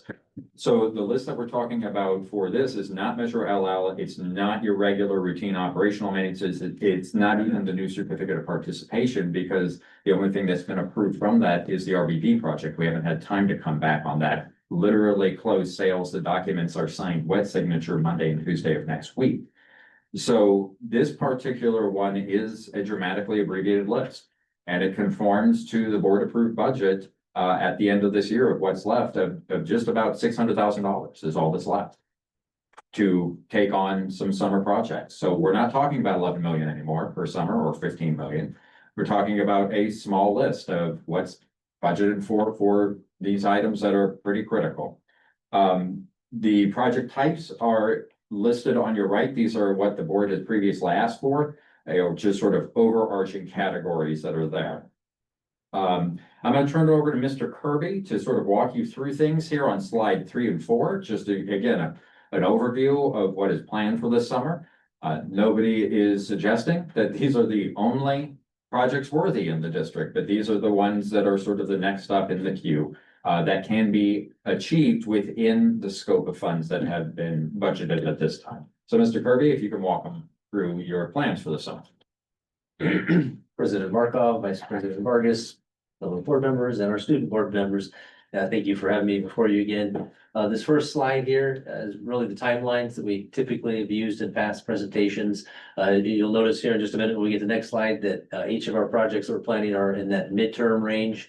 We don't expect any of them to go longer than that. In fact, they're all planned to be completed by the end of summer before students return. Go to the next slide there. This is the list, starting at the top, in our athletic fields and playgrounds category. We have the Monte Vista track boarding. It's very similar to the project we did last summer that you approved, which is for the Lake Elementary School. It's similar as damaged track ring that's going to be repaired. And each one of these, as we go through them, you'll see they're really safety related items. Landscaping, we do a district-wide tree maintenance project. So these are really just our high need tree areas to make sure that they're anything that's visibly unsafe is taken care of. And for our roofing this year, we're going to be doing the Lake Elementary Administration building. We've had historic leaks that have been persistent. And so with the allotted minimal funds, that was probably the most applicable for urgency. Then you get into the asphalt and concrete. You can see there's quite a few campuses that are listed there. Alta Vista High School, Vista Academy of Performing Arts, Roosevelt Middle School, the Learning Academy, and Mission Vista High School. These aren't entire campus-wide replacements or repairs. This is all the high need areas at those campuses to make sure that they're safe for student travel. And then in our flooring, we're looking at some of our higher needs floors. We didn't get to do a flooring project last year, so this year we're trying to take care of just a few of the flooring needs. There's many more beyond this, but that's why these were selected as some of the worst we identified. The next slide, I'll turn back over to Dr. Loescher. Question on the flooring, 1 second. Yeah. When you say flooring, are we talking about recarpeting or? Yeah, replacing carpet, some hard surface depending on the application. Thank you. Some of these items, we can come back to the board, just the enormity of the scope of something like tree maintenance, the number of trees in the district. We've gone through the last 4 years of plotting where every tree is and its condition, so we can more effectively maintain the trees. When you don't effectively maintain trees, a few things happen. They fall over, they fall onto things. They cost well over $30,000 when it comes to the damages that they cause. And the interruption to student learning can be a mess. And so we do try to be proactive with this. I present to you on slide 5, no new information here. It has been part of our regular facilities conversations, which is simply, we continue to do our best to progress on items, but we look forward to the long-range facility master plan being updated. The last time it was projected, there was about $1.3 billion in needs already listed throughout. So we're really down to the baseline triage of items for what we're looking at. As we look to the future, when we talk about the categories, we really talk about the highest need being category A. And this becomes the difficulty of talking about category A and deferred maintenance in these projects, which is clearly over the next 5 years, the long range facility master plan, as published, already lists about $309 million just in category A, the highest needs for the school districts. These are everything from dealing with flooring and sewers and electrical through roofing items and fire alarms, really important items. Clearly that amount sits out there and we'll just be continuing to present options as we move forward and look to what our options are when we get various grant sources or other items. So really the next listing are just examples of what that looks like in terms of category A. We have, just in the most recent rainstorms, it's disheartening to say that we did better than we've ever done with roofing, and it was almost 400 leaks. That's the best it's been. So that's really takes you back on some of these things. It is disheartening, and I know we share a common passion, not just on terms of talking about the finance of hiring people to clear our sewers, but the disruption of the school sites. Yeah, I think we would all agree that no staff member should be working in conditions where sewers aren't working adequately and they need to be cleared that option. So these are just examples that we have published previously. There's no new information here that are out there, and all sorts of things that we're passionate about and we know need to be done. So as far as next steps, really, these are items that were approved within the budget for the year if we were able to continue to have the funds, because we don't know about what emergencies occur during the year to keep us within the scope of our budget. Once we get a better idea on the sort of where we stand on current COP funds, we'll be coming back to the board, so that way you have options. And as we close down and get through our Series C sales of Measure LL, we'll be able to better ascertain how much is there and what we might be able to do with those remaining funds. So we'll return to the board with those options. But this is a presentation for information only, as these were items approved within the blueprint. Question.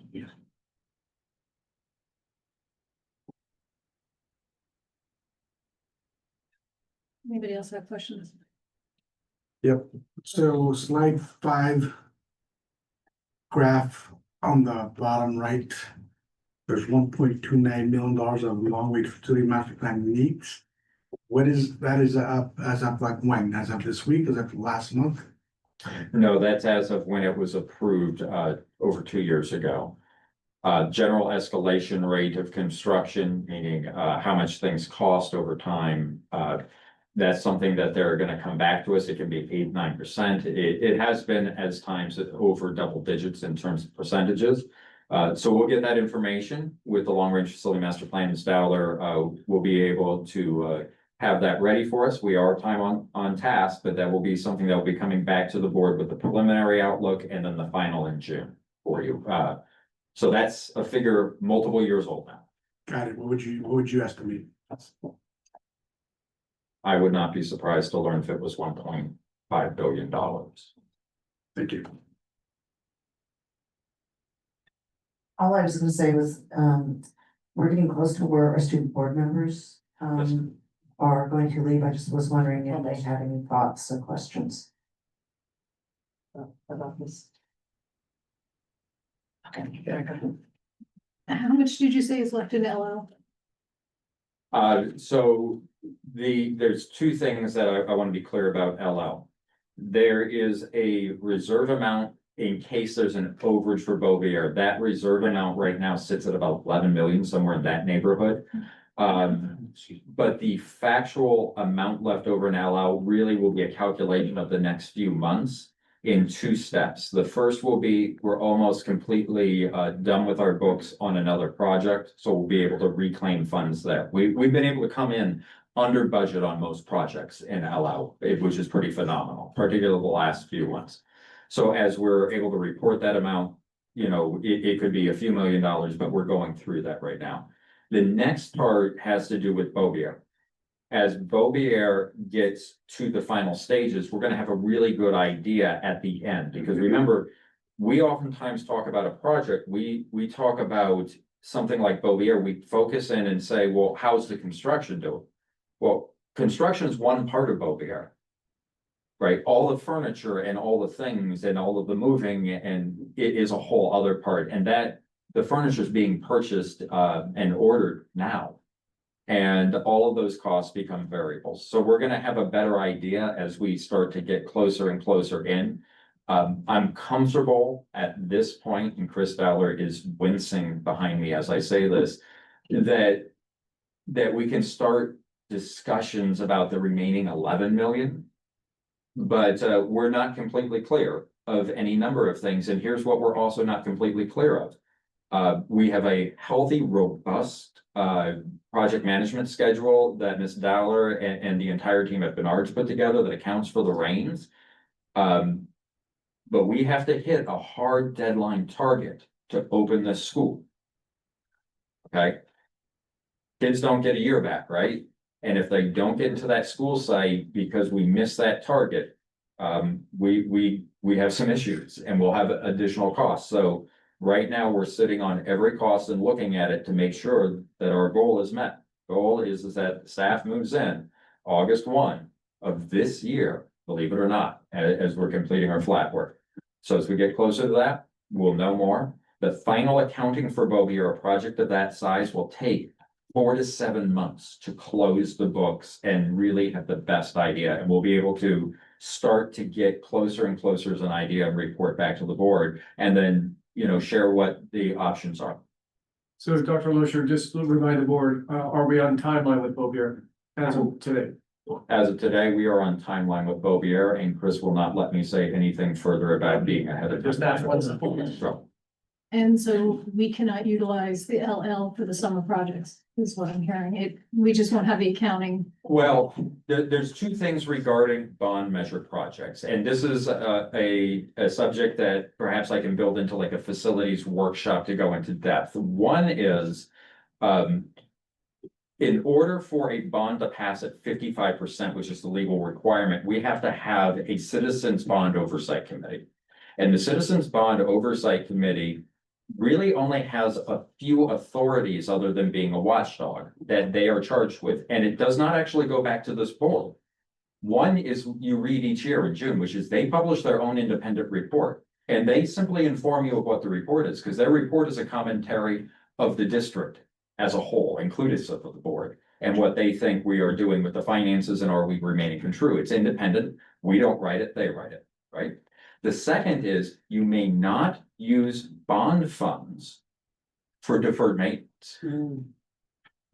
You may use Fund 40.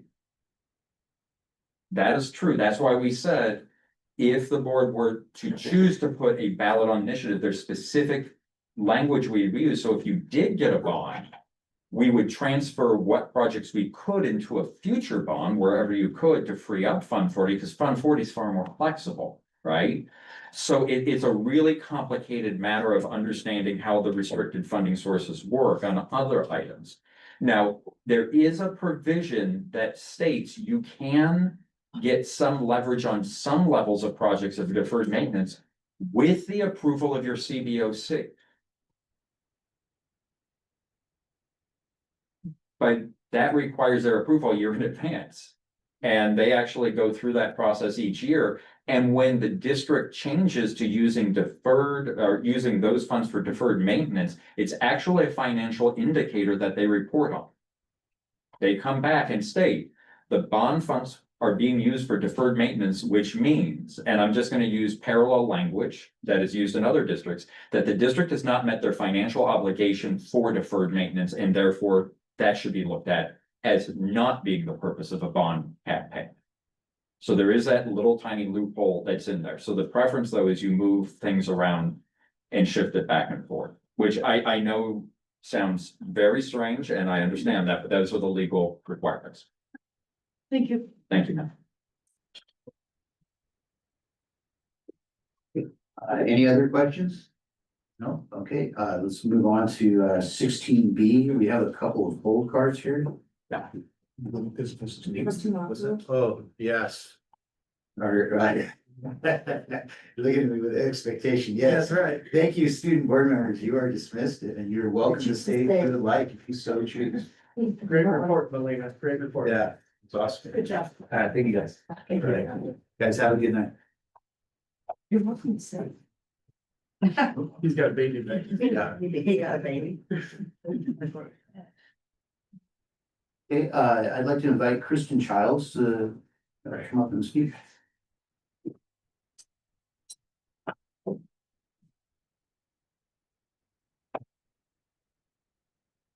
At many board meetings this year, differing views have been shared that have shown how divided we are on VUSD pursuing a potential bond.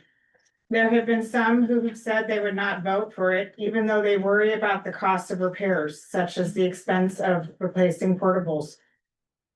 And the funding has to come out of general funds if there's no bond. There are others who do not understand why there isn't widespread support for the bond, given the dire state of facilities.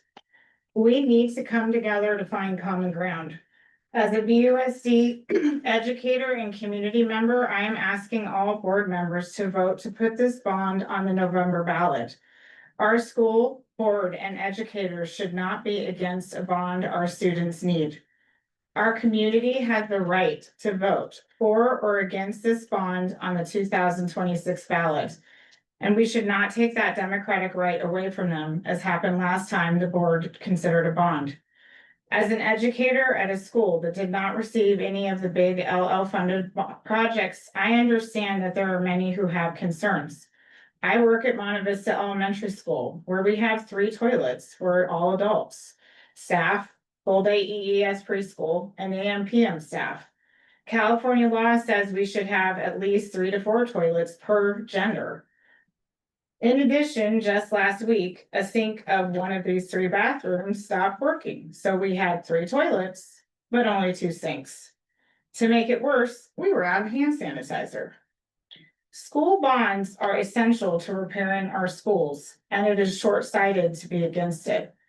Currently, 9% of our budget goes to facilities. I have heard that well over 15% of the general fund would have to go to repairs if the bond does not pass. That is an impossibly high amount that our budget cannot sustain. I understand that there is a lot of mistrust, and many do not approve of how the previous board allocated the funds from the previous bond. But rather than taking a stand against a new bond, we need to mandate that there is stringent oversight that these funds are used for infrastructure before any new projects. Using a bond for the guts of our schools will ensure that they continue to be used to educate our students for generations to come, while also freeing up funds for other priorities such as staff health benefits. The students of VUSD need the adults in our district to beside our differences, come together and work as a united front to ask our community to vote for the bond and the schools our students, colleagues, and communities deserve. Thank you for your time. Okay, I'd like to invite Sarah Spinks to address the board. Good evening. Thank you for having me. My name is Sarah Spinks. I teach first grade at VAPA, which I think everyone knows was built in 1955. It's a pretty old school. I'm also a proud Beaubier alum, and I'm a parent of a student in this district, and my dad graduated from Vista High, so my roots are really deep. Having experienced Vista schools as a student, a parent, and now as an educator, this survey gives me a lot of hope. It's encouraging to see how strongly our community values education and supports investing in safe, modern, and well-maintained schools for our students. This data shows real alignment around priorities like maintaining the quality of education, improving older facilities, and ensuring safety. This reflects a community that truly cares about its schools and its future. I appreciate the board and staff for listening to these voices and for using this information to guide thoughtful, community-centered decisions. It makes me hopeful that working together, we can continue building trust and opportunity for our students and for Vista as a whole. Thank you. All right, thank you. Go ahead and invite Dr. Loisher for the presentation. Thanks.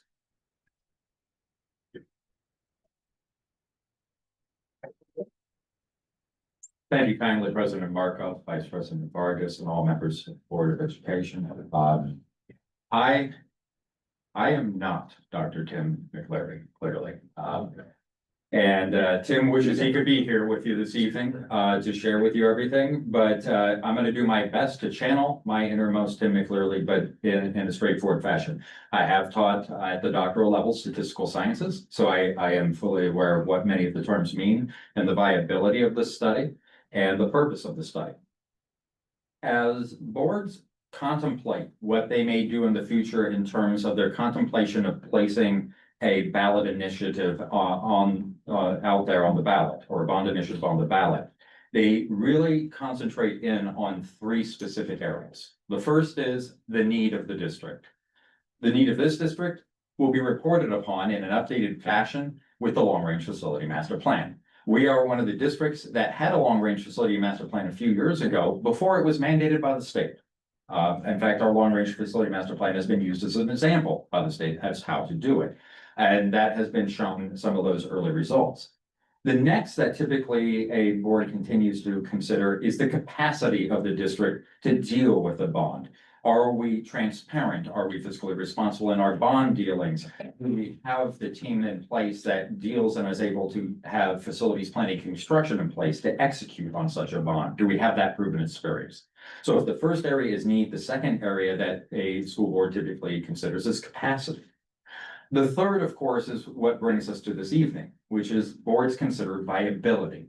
Viability is, will this sort of thing move through the democratic process? What is happening in the community, how they feel about it? And viability has different things that are encapsulated within a survey. The survey typically addresses what are sort of the feelings of the community within a statistical standard, and also what's on their mind about it. Usually it has to do with the conditions of facilities, tax structures, and other items. And that is what Dr. McCleary's study aimed to do. So the underlying question of any research study is fundamentally a research question. And the research question here was to determine if a bond measure is feasible within statistics. It's not talking about other things, statistically accurate. And really, how do I identify and measure the consistency with the community priorities? What sort of feedback are they giving us? And gather information from their outreach. So as we look at slides 3, it's the methodology. This reads a lot like a dissertation, so we go through a process. Their methodology is listed here. How do they select voters? They use a stratified clustered random sampling. This is sort of the gold standard for social sciences, and this is a social science standard, all right? And it really looked at likely voters across. Now, it's not equal in terms of the number of people that participated from each area of the district because there's a different likelihood of voters. This has to do with the overall vote that was in place. How did they recruit? Well, they used all sorts of methods, email, text, telephone calls. They did all sorts of pins and restricted access to make sure they only got one respondent per person. They did it in English and Spanish, which is what we requested. How are they able to share their opinions? Well, they can use different means or methodologies, language of their choice. What was the sample size? Well, the sample size they were aiming for was 500. That's a statistical number that they seek that's based upon the total population. Statistics is the analysis of a sample typically, not a total, right? But they actually got more respondents than they were expecting. So rather than 500, they received 635 completed interviews. Wonderful news to our budget, no extra charge. They threw in the extra 135 free, and they just went ahead and did them. And that actually, with the increase, improves what you call the margin of error.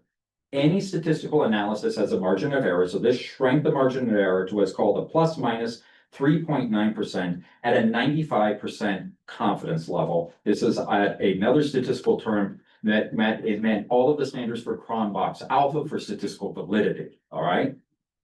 So what is it that they sort of had, in terms of looking what's there? First, they started with an overview and a sampling and looking at the alignment of age groups, parties, household types, and all sorts of information and data that was associated. That's located for you on slide 4. All right. Next, what they did is they started with some questions trying to gauge the importance of the issues. Now, here's the reason why they open with this. First of all, it's a great interview opening question for people to warm up to because some people aren't used to being interviewed. I don't know if you've ever experienced it. It can be a little interesting when you experience it. So this is a way to welcome them in. Here's the big picture of this.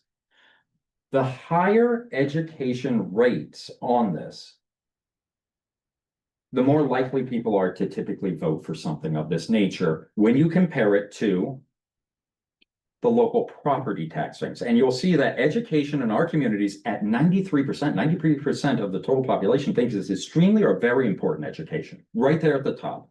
And down there at the bottom, they do care about their taxes, but it's not in the same amount. This spread of 30 points is a phenomenal spread. It's quite impressive, actually. Keep in mind, we're not the only school district that ran a similar study with these same questions on their district. Other school districts did it at the exact same time we did, and had a very dramatic different results that we can talk about if it's the will of the board later on. So they start in, after they get the warm-up questions to get a feel of things, they start in what's called the initial ballot test. And the initial ballot test is sort of the question, but without a lot of information. So how would you feel about doing this? All right. How would you feel, and I was talking with my wife about this, how would you feel about going out on Friday night without specifics really of too much, right? We'll get into specifics. How would you feel?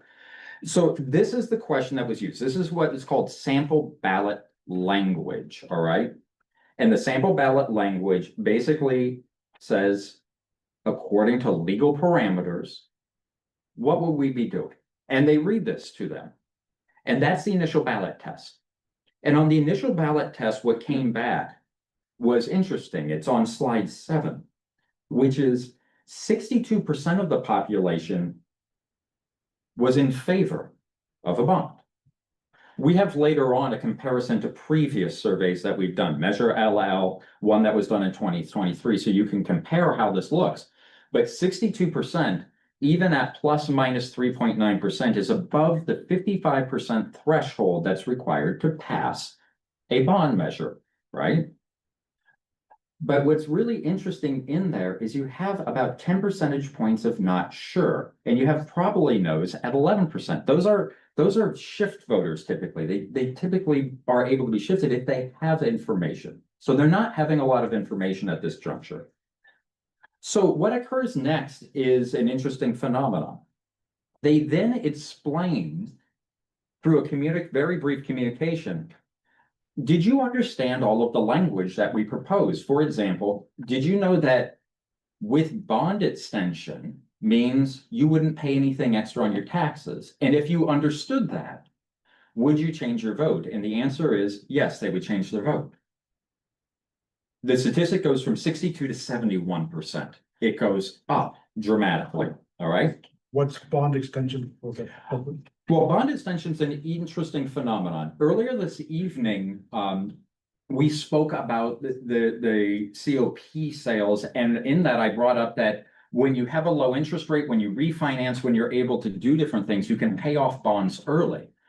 So when you have a bond, for example, Measure O for this district, we have two bonds. The term that is used in finances, we have two bonds on the books. Measure O passed in 2002, sold bonds in 2003. They will be paid off in January of 2027.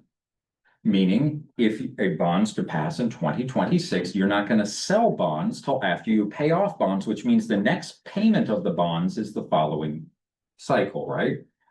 So if you took the same amount that people paid on evaluation rate for Measure O and you continued it, you extended it, a bond extension, they actually don't see a difference from year to year other than their 2% escalation. Because when you buy a house is when you get it reevaluated, and that's your entry point into the market. And that's what it means. It's not a regular phenomenon. It's a once every 30-year phenomenon for most bonds. In the case of Measure O, we're paying it off a bit early, right? So the simple way to say it is a bond extension would be a taxpayer wouldn't feel any difference in their payment than they currently have. It would just be extended. Right. Wait up. The extension, for the size of this bond, $543 million, how long will this be on their tax, on the property boards? So regardless of size of bond, it typically is 30 years is the finance rate. What we've been able to do is shorten those lengths through refinancing of those items. And that will keep them still at the $58 for. Correct, for evaluation, correct. Yeah, unless they have their home reassessed for some reason, reevaluated, to be clear. Yeah. What is interesting about this slide as a statistician, when you look at it, is the 71% is the not sure and the probably knows are what seems to have shifted pretty dramatically. So as they got that information, they became 71%. So next they took this and they sort of break it down and they take a look at by trustee area. They take a look at it in terms of voter age groups. I will note, as somebody who entered the 50 to 64 group, that we are the grumpy group. Our kids are entering college, we're facing retirement, we become hyper concerned about things, but 62% in that grouping is extraordinarily strong in compared to other places. So that is heartening as well. And those that are 18 to 29 are the ones that are sort of looking ahead. They are more typical to look at these sort of things ahead. So this is sort of the breakdown by trustee area and also, but you will see across trustee area, statistically speaking, this came back very strong in every trustee area. It really speaks volumes to the leadership of the trustees and what you speak about in public, right? Then they sort of take a look at it in terms of party. And, the area of Vista is an interesting area. We don't have at this juncture a majority party. We have a lot of independents in between. We have Dems, we have Republicans. So we have a different breakdown. So this is another statistical analysis. Homeowners, different ways of looking at these statistics available for you.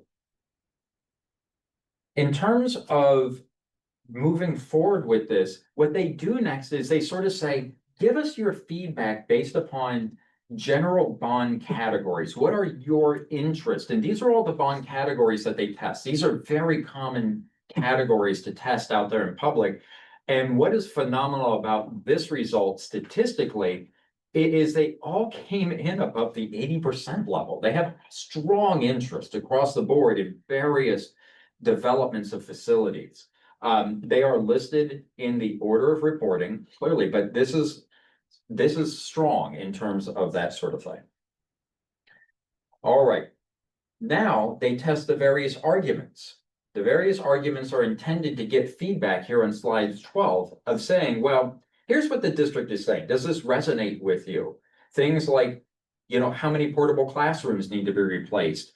Things like roof leaks and what's happening out there, how the age of the schools, the conditions. So they break them down. And again, what is phenomenal here is these are all over the 75% level. This shows, to me, statistically, a community that cares deeply about education, very deep.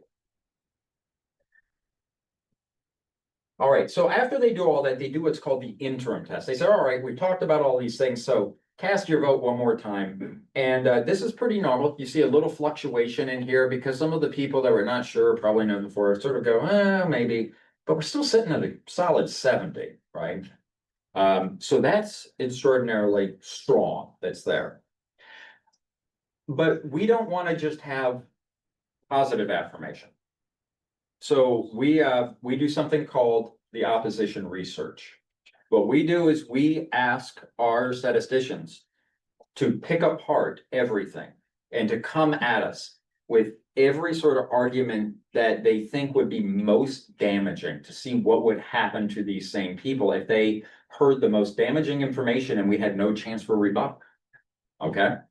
And when you look at all of these things and how damaging they are, really, you're looking at the very convincing metric that is the one that typically shifts voters. The somewhat convincing has people going, I don't know, I'll have to rethink some things.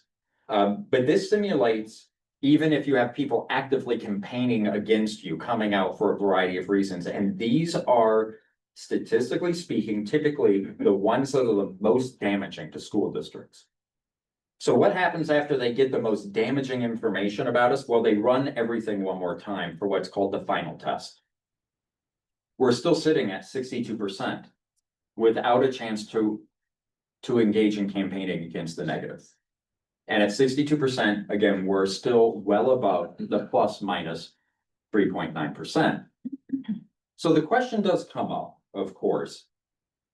Well, plus minus, what does that mean? How does that compare to things? Well, let's take measure LL as our baseline. It's the lightest green on here in terms of an initial ballot test, interim, and final ballot test. And you'll notice on measure LL 28, the final ballot test on the survey sat at 53.9%, and yet measure LL passed at 59%. So it actually went up considerably, right? That's not to say we go up or down. That's not what this statistics does. This is not a predictive metric. This is to just tell us where we are then, right? But when we ran this survey in 2023, we started at 60%, went to 61, slightly up after making our case. And then after sort of damages were being done, we sat at 57%, right? And that was a little wider variability. That was, if I remember correctly, at just over 4%, plus minus 4%. So we're narrower now. And now finally you have this sort of thing that we're talking about of almost 62% on the initial, 70.4%, right? If it had been 75, he would have rounded it back up to 71. But he didn't, see 70.4%, and then down to 62.5% right there at the end. So compared to measure LL or the 23, this is statistically speaking significantly higher.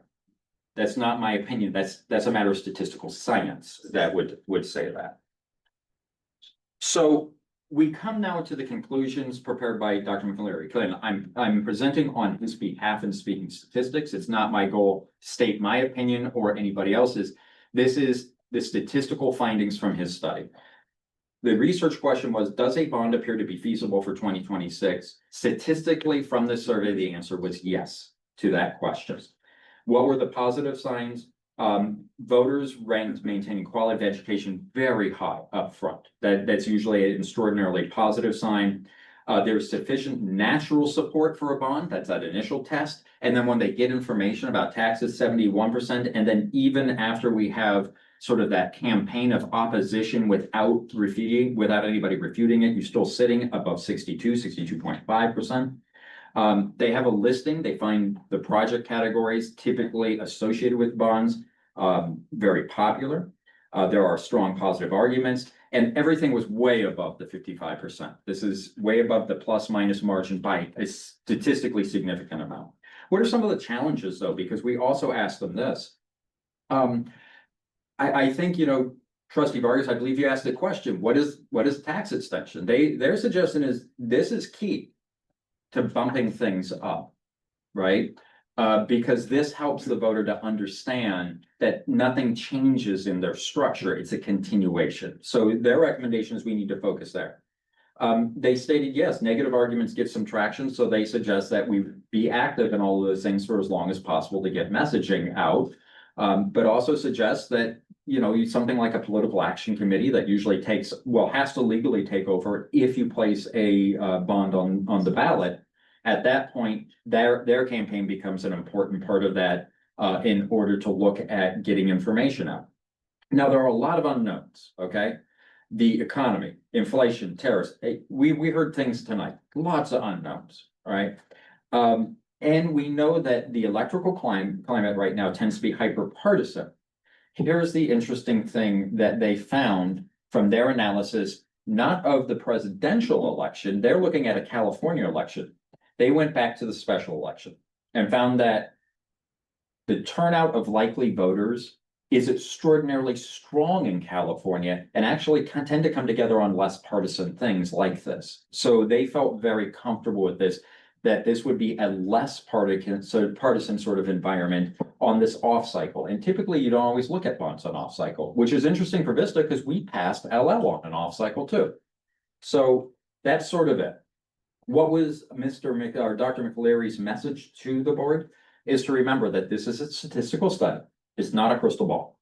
I want to use his words because he was specific on that. That the election date is not during the survey cycle, it's next year, and you have all the time there. That the project priorities that the voters indicated were in the following orders, and that voters have indicated they want to hear about what we're doing for those items.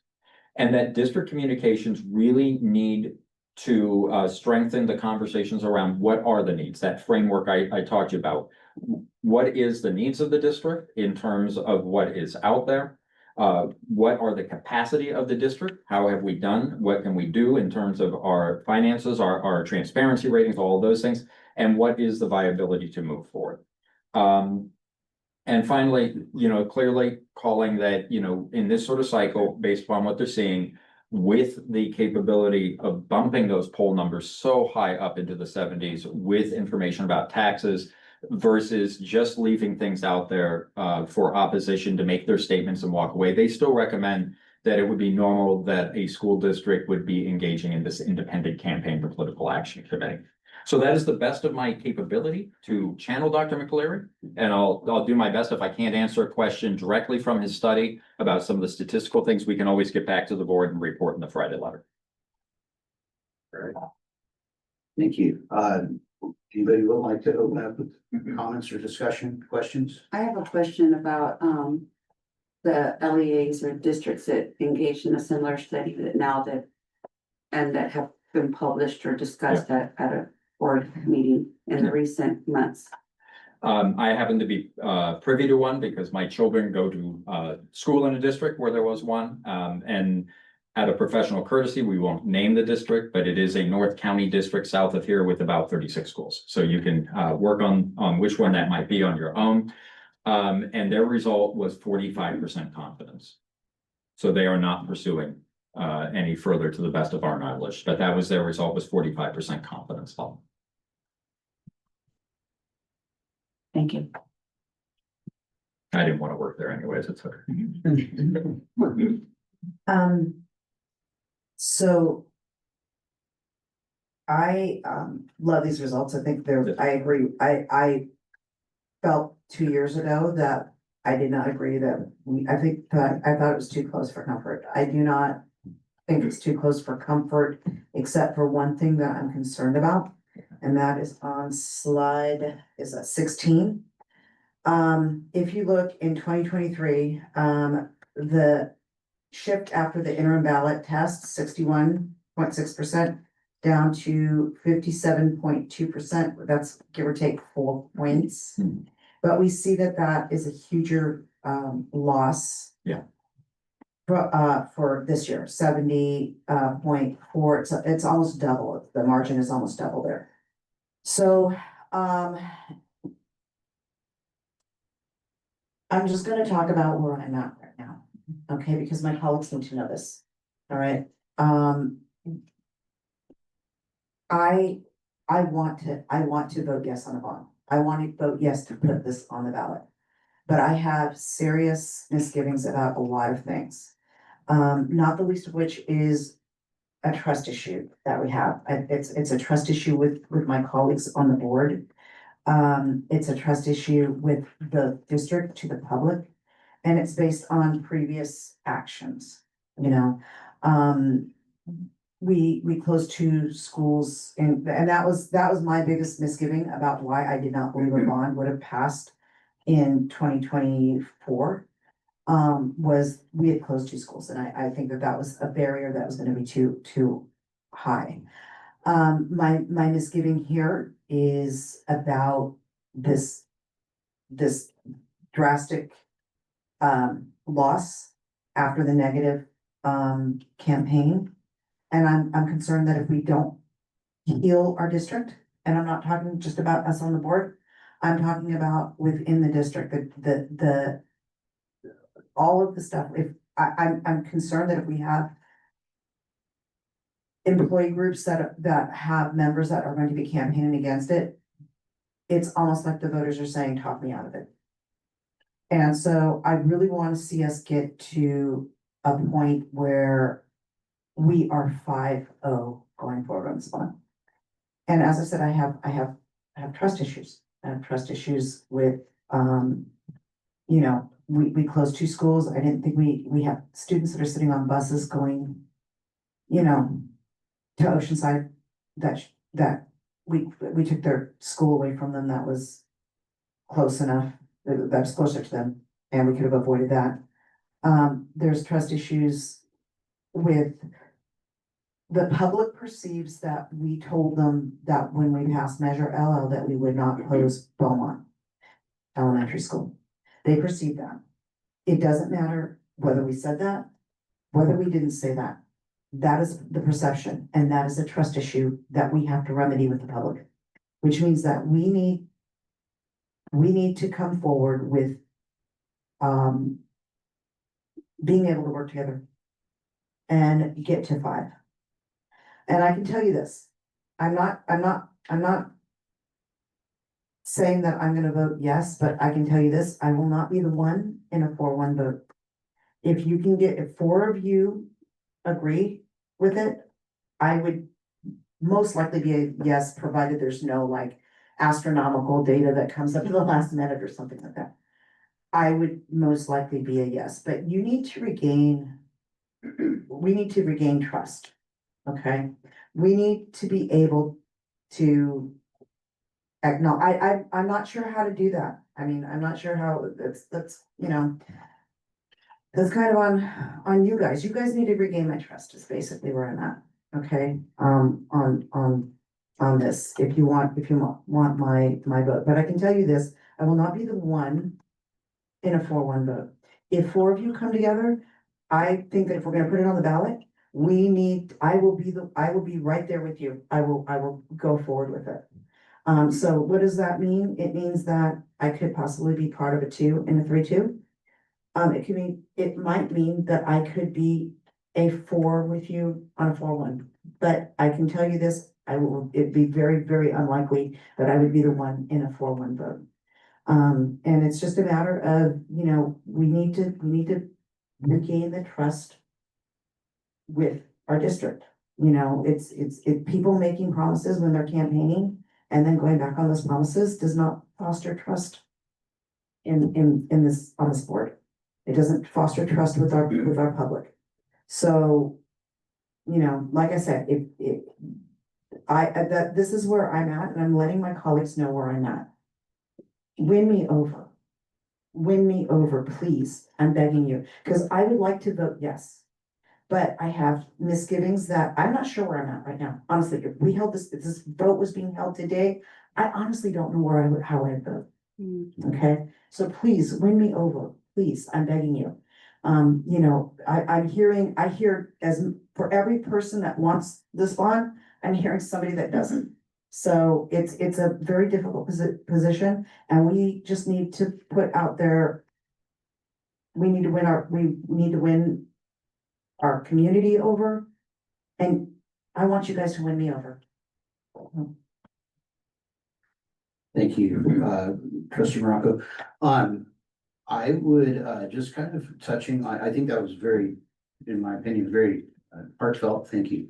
And I think that you touched on something that's very important, is the concept of trust and trust among all of it. And I would say that, something along the lines of, a word that comes to mind is transparency and conversation, and open conversation. And, to that end, I would suggest that we have multiple conversations about the bond, like just what it could look like, what should it be used for, those kinds of things, just between us, that's the board, that's our power, that's what we make that determination. Well, if that, right, I mean, that's, that would be us five talking together about Well, this. for example, we had two comments, and the two people that commented tonight were from the two oldest schools in the district, okay? And if we're gonna go forward with a bond, then we need to be adamant that we're not gonna shut these schools down. We're not gonna get there and then suddenly pull the wool out from under them and say, oh, well, these sites are too old to be fixed, so we're just gonna shut down one of them and move the other site. We're gonna, we can't do this, what is perceived as a bait and switch to the public. Okay, that's where trust gets fostered. And it doesn't matter if the district, I know that I've heard, people say, well, the district never promised that. We never did promise that. Okay, maybe you didn't, but that's what the perception was, and that's what we need to deal with, the reality of the situation. I really want us to go forward. I would really like to see five.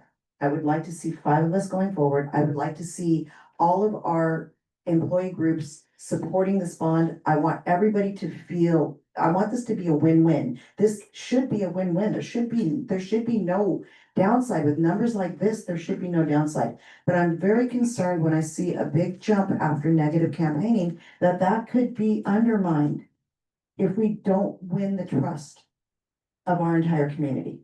Because we could get community groups that are going to go against us, and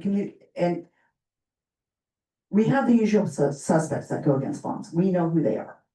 They go against bonds. They just don't like bonds. They don't like taxes. They don't like any of that stuff. So that I think we can weather. But what we can't weather is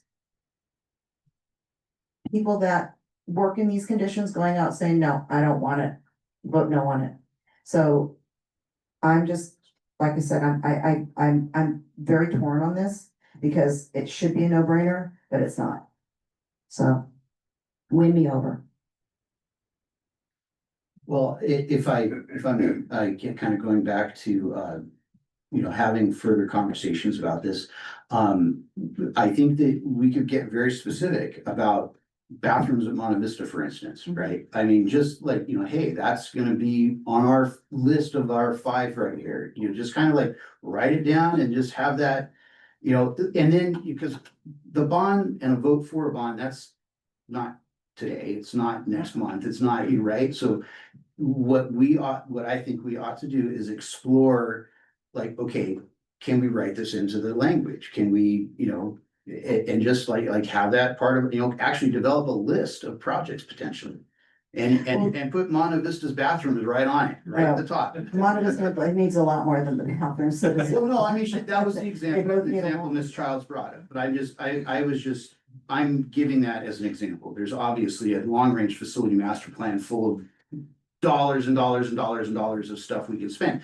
But obviously, we're not gonna get to it all. And so that begs the question, what would we get to, right? I mean, that's. Well, and I also want to bring up some food for thought too, is that when we talk about a fiduciary duty, we talk about the fiduciary duty to our taxpayers. We talk to our kids, to our taxpayers, but I think we also have a fiduciary duty to future children, future board members, the future of Vista Unified. If we screw this up, we could be putting that future at jeopardy. Dr. Loescher said that he thinks that we need $1.5 billion to fix all the facilities in this school. If we mess this up, that's what's at risk. So again, I just really, we just really, we need, we gotta work together. We've got to get this done. We've got to do whatever it takes to get to 5. Well, would you like to say? Well, I think I want to respond to the issue of trust and trust among us and what it takes to, I guess, convince you. And I'm just reflecting on a conversation that I had with you. I called you, I believe it was the end of August, 2023, maybe September, after the vote had been taken and you voted no. And I told you specifically, I said, looking at the long range facilities master plan, Monte Vista is like the second oldest or first priority based on what the plan stated. And I told you, like, Monte Vista would be getting a lot more improvements to make it ADA compatible, because I have been getting letters from parents there about the wheelchair and the bathrooms. And that's when we had the difference in the interim ballot test to the final ballot test of 4.4%. And you Can I did not- interrupt you? Do you think this is winning me over? Oh, I'm asking you, you want to No, have a honest conversation? I'm saying an honest conversation. Okay, so first of all, I don't recall you talking about Monte Vista. I recall you talking about RBV. You called me about the field at RBV. And I don't ever recall having a conversation about RBV with you. I mean, Monte Vista with you. It was RBV. It was after you wanted me to change my vote. And I still stand by that. I don't think the bond would have passed in 2024. My entire issue wasn't that I doubted the need for a bond. It was, I didn't think it would pass. I don't have that issue so much right now. I'm concerned about the feasibility of the bond if we have to fight against employee groups saying we don't want this, or even just random employees. A teacher saying, I don't vote for the bond, holding a sign up saying, this teacher does not want this measure, is gonna have a lot of impact there. So I'm just saying that it was never about the need for a bond, it was about the feasibility. I don't have that as much here. What I'm hearing and what my concern is about the trust issue about going forward once we pass the bond and where those funds are going. If I may, Dr. Loescher, can you help us here? We can start a conversation about creating a priority list, creating projects. And so we don't need to wait till a bond is passed. Is that an accurate statement? That's an accurate statement. So a board can engage in any level of conversation around the conceptual planning of facilities or bonds. This board, over the last 5 years, has had dozens of meetings on these topics where they are prioritized. This group can get together and do that. Everything that's been provided here has to do with a statistical study that meets certain standards, right? It doesn't have specifics in it when it comes to ordering. Now, the long range facility master plan, I think, Trustee Morocco pointed this out, has, categories and lists, and it does make suggestions on it. But there's plenty of different models of different school districts that talk about this, and some are more specific on their project plannings, some are less specific. And here's sort of the rub, and we gotta be clear about the rub. The more specific you are, the more you're locked in, and if something changes, somebody can't do anything about it. And things do change over time. That's why when we say the long range facility plan is a living document, it changes. It changes over time. Beaubier was an example of that. Different items that were discovered in the process as you get deeper have been evidence in that. So that is the challenge every board faces: specificity versus broader categories. Specificity may guarantee certain things happen. Broader categories gives boards flexibility when things have changed. And then it allows you to address that in the future. You can't, when you're talking about a bond, and the number that's used here is based upon $58 per $100,000 value, the O value. You're talking about $543 million.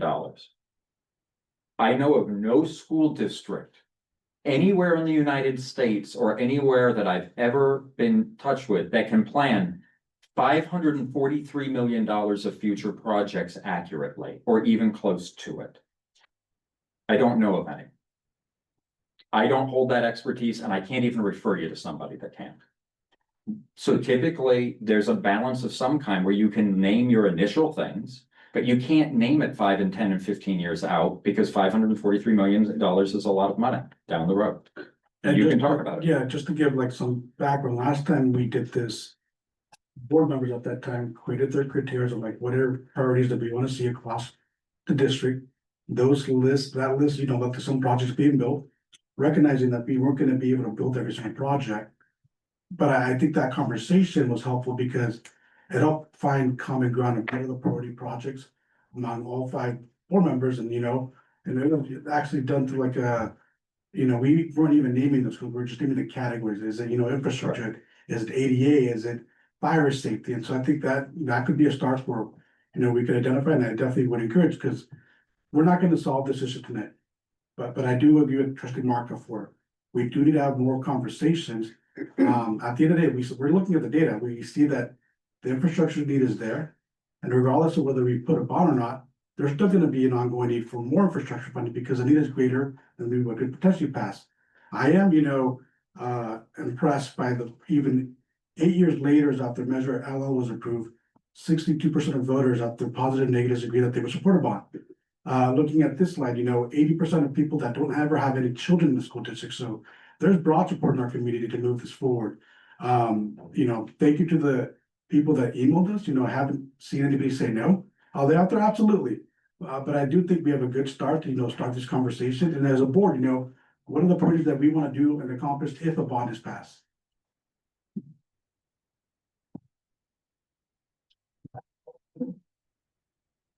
I also just kind of, I understand, you know, some of, you know, I don't think there's any reason for us as a board to relitigate what happened in the past. I think that everybody cast their vote at that time based on what they felt was right, and it's gone and passed. Now we're looking forward to the future and what we can maybe accomplish together now. We see the numbers, we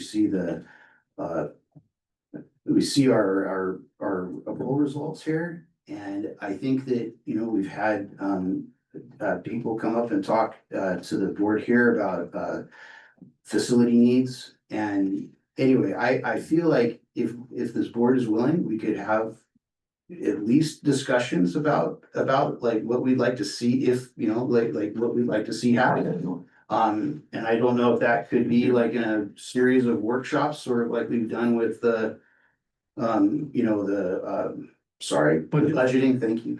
You know, with like kind of like getting together and just kind of like, hey, this is a long range facility master plan, this is what it says, these are the categories, and just kind of like almost kind of educating us in that sense, you know, and then, you know, we can bring our own ideas to the table as well. I actually kind of want to hear from, okay, so here's one of my biggest fears, is that we're gonna go through this exercise, we're gonna communicate, we're gonna have this thing. And then Dr. Doyle's gonna make a recommendation, and that the board majority is gonna go with the recommendation instead of talking to our community and being out there and hearing and what the people who actually have to live with these changes day in and day out have to say, whether it's parents, whether it's teachers, whether it's classified employees. That's my biggest fear. I mean, honestly, that's one of the trust issues that I'm dealing with right now. Is there just going to be a rubber stamp majority of doing what the district recommends that we do versus what we might really need to get done for the best interest of our students and our community? I think that that's a very valid point, okay? And that's one of our jobs, is oversight, right? And so that is, but I also think it's important to include Dr. Losher and Dr. Doyle in the conversation, because 100%. they're the boots on the ground. I'm not saying to exclude them, and I'm not saying that their input is not valuable. Yeah. That's not what I'm saying. I'm just saying that should not be the determining factor for why we vote the way that we do. Absolutely. And I'm not, that's when I say a trust issue, That's what I'm talking about.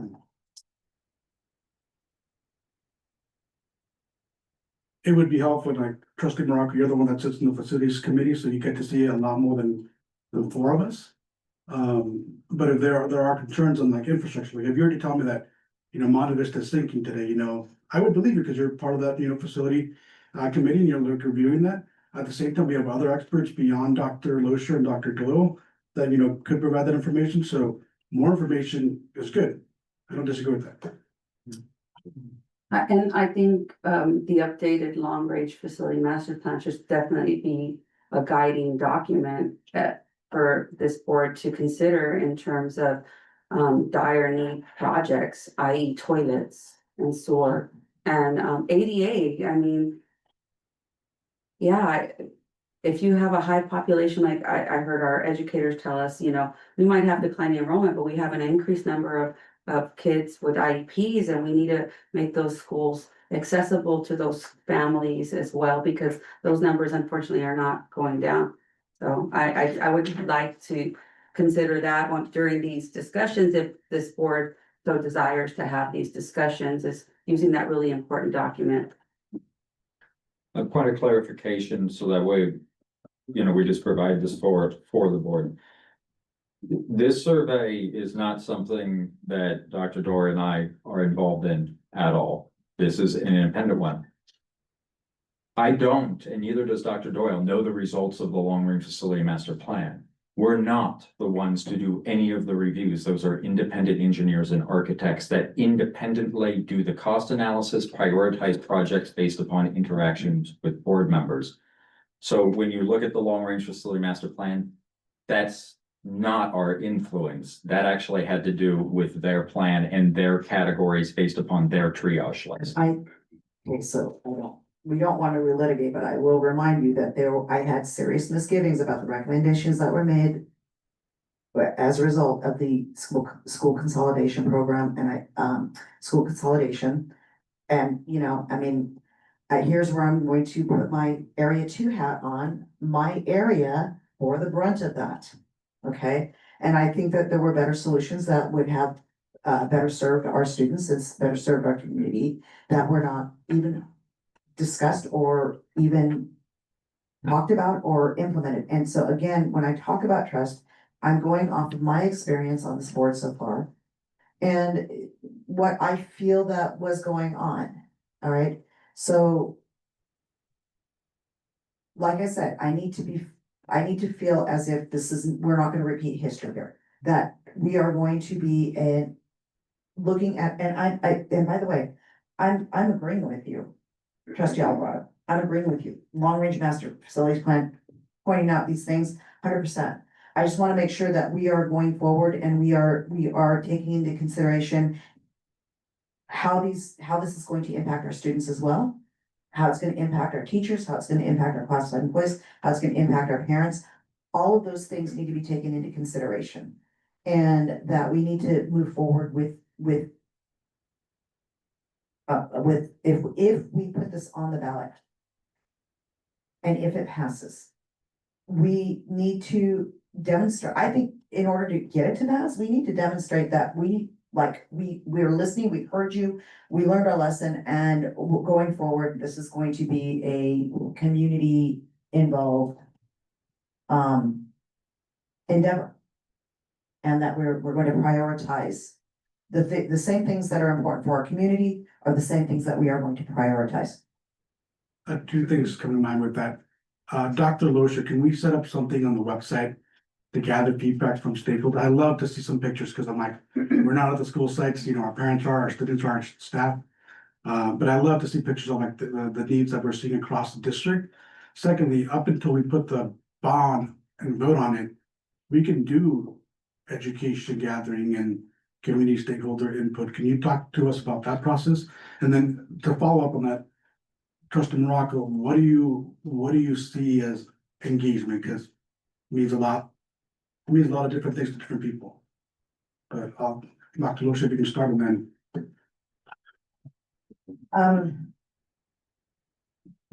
You're talking about specifics for engagement? Yeah, your statement that I keep hearing repetitive, like you want us to engage stakeholders, you want community feedback and stuff, just like, what does that look like to you? Well, it looks like, it looks like I'll use the word committee, but that's not exactly what I'm saying, a group, like a focus group. All right, that is not controlled by the district, that people are allowed to say, have a free exchange of ideas. No idea is off the table. Let's just start with the pie in the sky and see where we're at. And you know what I'm saying is like, let's find the best. Let's find the best. Let's find the best when we allow the people who are most impacted by this to have free reign and talk about what they would like to see. And honest feedback and dialogue, even if it's not something that fits our ideas of what that might look like. So for example, trustee Alvarado brought up ADA, okay?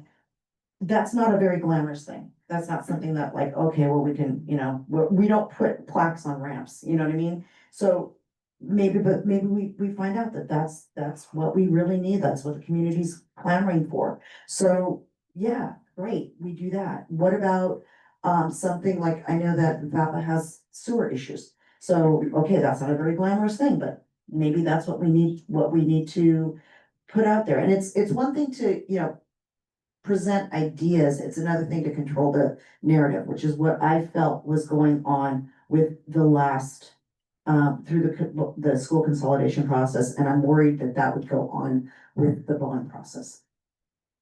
That's my concern. Okay. I would love to see, you know, unfettered exchange of ideas. I think we should have a special meeting for it, and just the five of us sit down and invite these guys along, and we can do exactly that. I don't know if a meeting would be it. I kind of would like to, I'd like to see a group of stakeholders that we just, like a focus group, we just sit and listen. You know, But I think we would do that regardless. So we would probably have a series of focus groups and we can have an outside person facilitate them. We can do it so no district office administrator is there. And then what we, at the meeting, because I think you would absolutely need to have a special workshop to give us direction.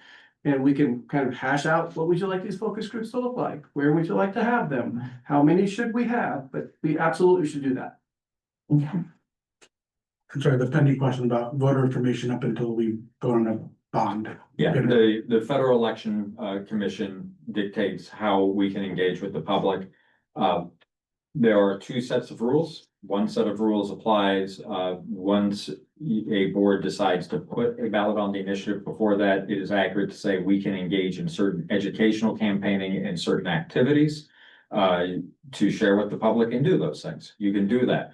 Once you place a initiative on the ballot, we can no longer actively engage in the same way. An outside political action committee has to be formed that takes it on in terms of community. We can only answer factual questions at that juncture. So that typical date, although it is true, a board could place a bond on a ballot pretty much at any juncture. It doesn't typically happen till July because that's the legal deadline happens at that time, at the end of July. So that's when it typically happens to allow for the most amount of dialogue to occur before you get to that point.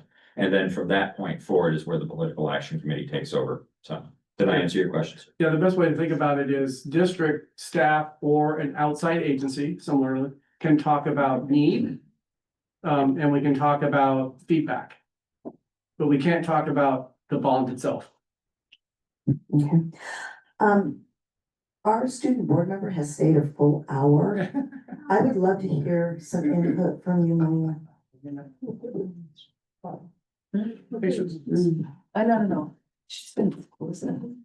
I think it's really interesting, and I think that she brought up a good point. I think there's a lot of talk that there's a lot of like, if it is gonna pass, there should be a lot of campaigning for younger people, because she brought up the fact that the younger age group, although they do, I think, since they are the ones graduating right now, they are the ones in school right now, they will place value in higher education. But the fact that they don't vote as much, this will also impact the vote. Yeah. And I think a lot of campaigning should be for the younger ones. Thanks. Okay, is there any other comments or discussion? Trustee Martin? My position has not changed. I made this position in October 2025. I stated it again in the board meeting in November of 2025. I am not happy how the LL bond money went. It was advertised as infrastructure, infrastructure, infrastructure, infrastructure. What ended up happening is that I did a calculation. There were 5 projects that were new construction. 2 at Vista, one was the sports complex, the other was the classroom buildings, the CTE building, the softball field over at RBB, and I missed one. Bovier, of course. 81.8% of the LL bond was new construction. When it was sold as, we have to fix our 40, 50, 60-year-old schools. Infrastructure, infrastructure, infrastructure. My position has not changed. And it comes down to new leadership. And I'm sorry, but that's where I'm at. Because we're now selling this bond as infrastructure, infrastructure, infrastructure. But it's twice the amount of money. It's over $500 million. And I'm sorry, I cannot hand that off. So unless somebody can convince me, or unless we have a change in leadership, I don't see that happening. 81.8% new construction, not infrastructure. Yes, our toilets are exploding. Yes, our sewers are exploding. Yes, we're using outside plumbers to the tune of, I don't even know how much money. I only calculated one, and it was extraordinary. 400 roof leaks. It was reported as 380, but okay, infrastructure. I feel like we're doing a bait and switch again, and I'm not comfortable with this at all. So sell me. But I think we've talked about this, we've talked about it. We're gonna have to have more discussions. I don't see, it's 9 o'clock. I don't see how we're gonna solve this at this moment. But yeah, I'm getting emails and I'm gonna respond truthfully. Transparently, what my concerns are. So, I'd just like to comment, thank you, trustee Martin, that, we are a different board. And we're the ones that are either selling this or not selling it. And I'm just saying that each one of us is 1-5, and if you bring your perspective to this vote or to this discussion, that matters. You matter, your vote matters, right? And so does trustee Morocco, so does mine, so does the 5 of us. Like, we're the ones that will be guiding how the money's spent. Do you really think so?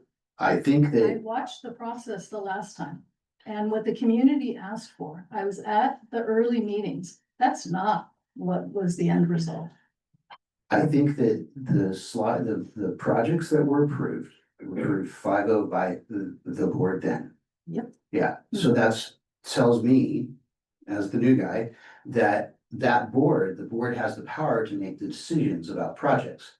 And so what I'm saying is that the 5 of us are a different board. And we have the power to come up with the infrastructure projects. Okay, like if that is important to you, trustee Martin, that's where you will bring your voice to, right? Like that's where, let's hypothetically, long range facility master plan calls for, hey, there's sewer upgrades at Alls Vista. Okay, that project comes up here, the 5 of us get the information and we vote on, okay, yeah, that's gonna be like, we'll do a infrastructure project on this, is hypothetical. Okay, as opposed to, a different, like you said, new construction, right? Like what I'm saying is, like, we set the priorities as a board. I wish. Trustee Markov, I'm gonna say something and I don't mean to be mean. Okay. You campaigned on a message of leadership change, but you didn't change leadership. You expressed your very loud, you were very disappointed with the closure of Vita. And yet when we had the opportunity to undo that, you didn't undo that. You told me that you were gonna go around and go on to school campuses without Dr. Doyle or Dr. Loescher and see what was going on. To my knowledge, you haven't done that. At this point, your words and your actions for me don't match up. And that when I say I don't have trust, this is one of the things. So you're talking about this and I want to believe you, but why should I? So, well, thank you. So there's a couple of reasons that I've, how I've acted in the past, okay? A lot of this has come from governance training and also kind of a respect for following protocol. I haven't, I don't just drop into campuses as a surprise, for instance. I do, I don't either. I do give a professional courtesy to Dr. Doyle to, for instance, I mean, I. Can we focus on the topic, which is the bond? This is the topic. If I can't trust my colleagues, why would I vote to put money in their hands? Okay, do we want to have this discussion? Yeah, so, well, okay, no, I think that this would be worthwhile to have further discussion, and that's why I think that if we meet again in a workshop setting, for instance, like, we could at least hash some of this out. Yeah, sounds good. Would we be agreeable to that? I am. We're already doing 3 meetings a month with the budget. You say you want to use the last Thursday to do, but I'm willing to do that. Okay, do we have a show of thumbs? All right. Right, I'll take care of that. okay. Dr. Loescher, did you need any recommendations at this point, or are we? good. No, this is just an information item. This is a report provided by Dr. McCleary and his organization. Thank you. Thank you. And I want to thank our student board member who stayed for this. I told her that this would be an interesting topic and she took me up on it. You're the best one. Take care. You're welcome. I'll enjoy. Okay. Have a good night. We'll bring up staff committee report for LCAP mid report, item 16C. Good evening, board. I'm so excited to get to speak right now. That you get to follow that? Yeah, so I'm here presenting the mid-year LCAP report to you, and this is a requirement every year by the end of February that a report is provided to you on how we're doing with our local control accountability program. And so we'll be talking about outcome data and expenditures. And the actual report is 57 pages. It was linked in the board agenda so the public and the entire world can see it. And I'm sure you spent Sunday night reading through. And while what I would like to throw out there, while this is going to be a very short presentation, that this report, like Kelly Fleming and Anna Machado, they spent days preparing it. And not because we like reports, but because it's the state requirement and it's part of our accountability. And so one of the important parts about this for me to share with you is we go through and talk about the structure of it, because that's really what the presentation is about. We're going to see things that haven't necessarily, that we can't account for data for it yet. And you may read in the report where we haven't spent some money yet. And what this does is we're going into blueprint and LCAP season is going to be really beneficial for us to see. There was an allocation of $5,000 and none of it had been spent yet, but we know that things are actually happening as around community engagement. 2 nights ago, there was a community forum on suicide prevention. And so we're doing the things, but what it does is it helps clean up the blueprint and the LCAP around, we're allocating it, but we're actually paying for it in a different way. And so how do we get those dollars back into the budget for everyone?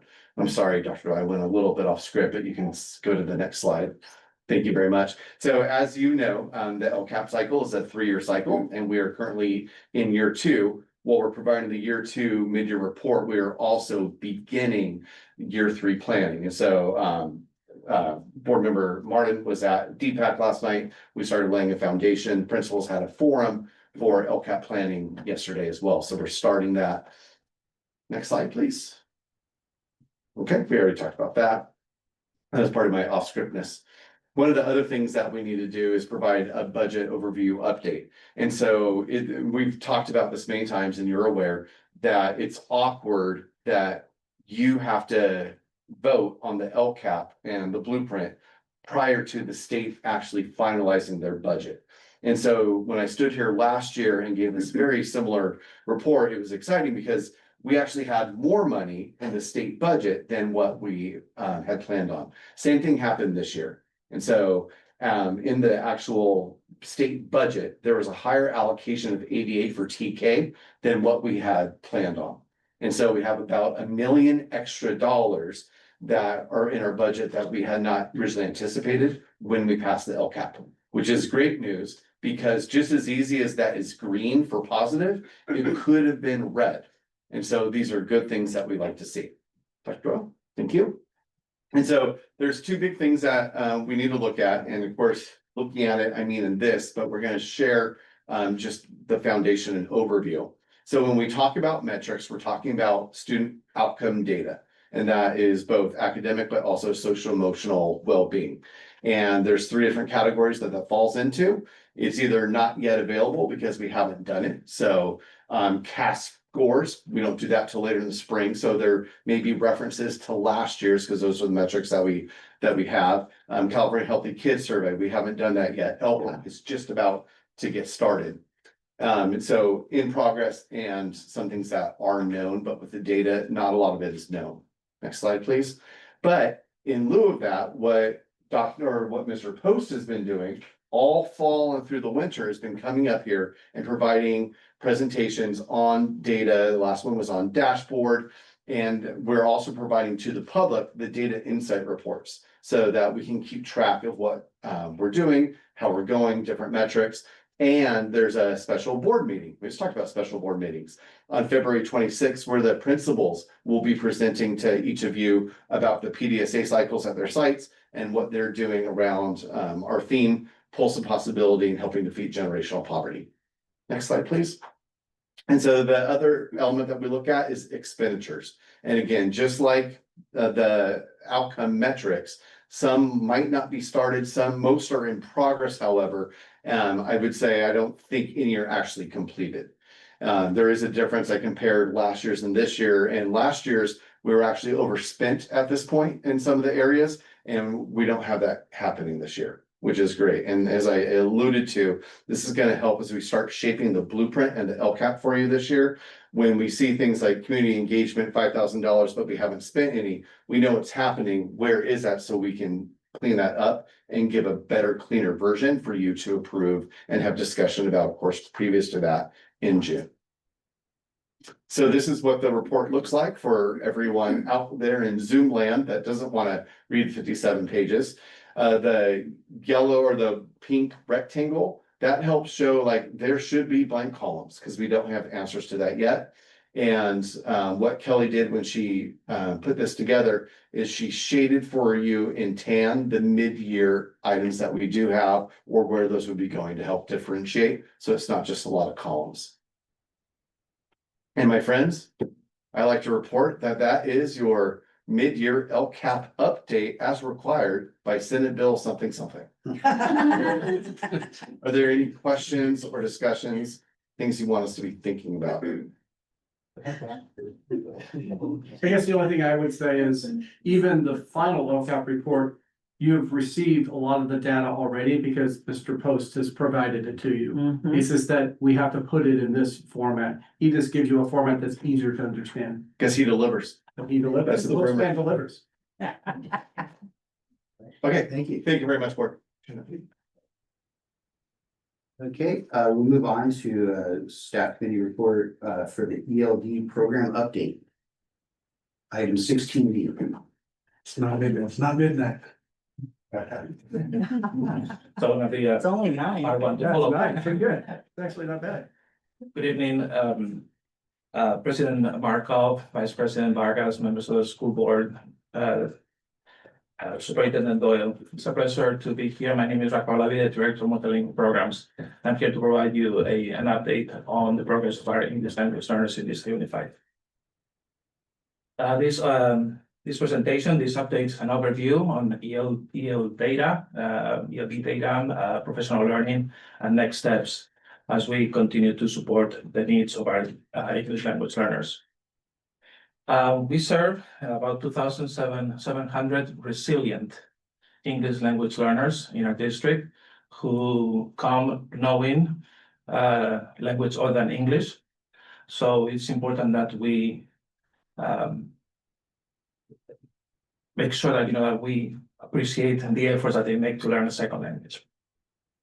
Well, 65% of our students are in grades K5, are English language learners. Not all English language learners are the same. We have different typologies. So in fact, we have students who are newcomers, students who are born outside the United States, and they have been in the country for 3 years or less. We also have dually identified students, students who have been identified with a specific learning disability. Students who have reclassified, they're no longer English language learners, but we monitor their progress for 4 years. We also know that we have students who are born outside the United States. That means that about 80+% of our students or English language learners are born in the United States. And last but not least, we have long-term English language learners. These are students who have been enrolled in our educational system for 6 or more years and have yet to reclassify. We have 2 language acquisition programs in Vista Unified. We have a structured English immersion, which is a program that we offer at all schools in Vista Unified. The language of instruction is English. Our English language learners are together with English native speakers. And the goal is obviously to accelerate English as long as students are learning grade-level content. The second program is a new program. It's a dual language immersion program where students are learning Spanish and English. There's no translation of languages. This is offered at 5 schools, 3 elementary and 2 middle schools. Students are learning in English and Spanish. We have Spanish learners and we have English learners. The goal is to develop bilingualism, biliteracy, and academic levels of competencies in both languages. How do we deliver in ELD into our students? In 2 forms. We do integrated ELD, and this happens throughout the day, where teachers provide levels of supported scaffolds, strategies, so that students can access content. Designated ELD, on the other end, is a specific time of the day where students are going to learn how language works. How language works, meaning the structure of language. Students come with a different register, how that register translates into adding knowledge about how to transfer that into the second language. With regards to integrated ELD, we have 2 levels of delivery. Obviously, we're looking at this being done throughout the day. At the elementary level, we do it through professional development in Project Lab. This is a level of strategies for oral language production, students interacting, using the language, speaking the language, and applying that language into speaking and writing and reading areas. At the secondary level, we're looking at teachers using elevation strategies for the same purpose, to make sure that students have that access to that content. For designated ELD, at the elementary level, we have 2 models of delivery. It depends on how many English language learners you have at your site, that you have a model called self-contained, where the teacher actually utilizes English language development standards to support the needs of their students. This happens at schools with a small number of English language learners. The other model at elementary is what we call school-wide model. This model actually is for schools with a large number of English language learners. What happens here is that we have a wide range of levels of proficiency. At some point during the day, students are divided into proficiency groups, and teachers teach at the level of proficiency every day. At the secondary level, this is divided into courses. So we call this an ELD course-based model. This happens at middle schools and high school with English language learners, what we call ELD periods. We have 4 levels of language acquisition support courses for students depending on their levels of proficiency. But we also have a class for students who are long-term English language learners, and that class is specific for academic language and literacy to make sure that we take care of those gaps. Let's take a look at some data. This is the LPAC assessment, which our students take every year. They just started this year, this week, I'm sorry, and they will be done technically on May 31st. Now, this is an assessment of how we have been doing compared to the state of California and San Diego County over the years. What we're looking here is at level 4. This is the highest level of proficiency. And note that to get to level 4, it takes about 5 to 7 years, depending, of course, on the typologies of the students. What we see here is a drop of 1.1 points. And we know that this is a drop based on specific domains. And the domain is reading and writing. I will tell you a little bit more about what we know about this area and what we're doing to support. This one here is showing the different levels of how our students score on the LPAC last school year. As you can see, level 1 is where our students score, and these are going to be mostly kindergarten students and newcomers. What you see for levels 2 and 3 is our students who are actively learning the language at the same time they're learning content. And our goal, obviously, is to make sure that that the students are moving, are making progress, and looking at level 3, making sure that we identify specific areas, specific domains. Where is it that we need to move these students into level 4? So looking at different domains, this is how our students scored last in 24-25. So we're looking at listening being at the highest level, 30.87% of our students score at the highest level. This is actually 10% higher than county and state.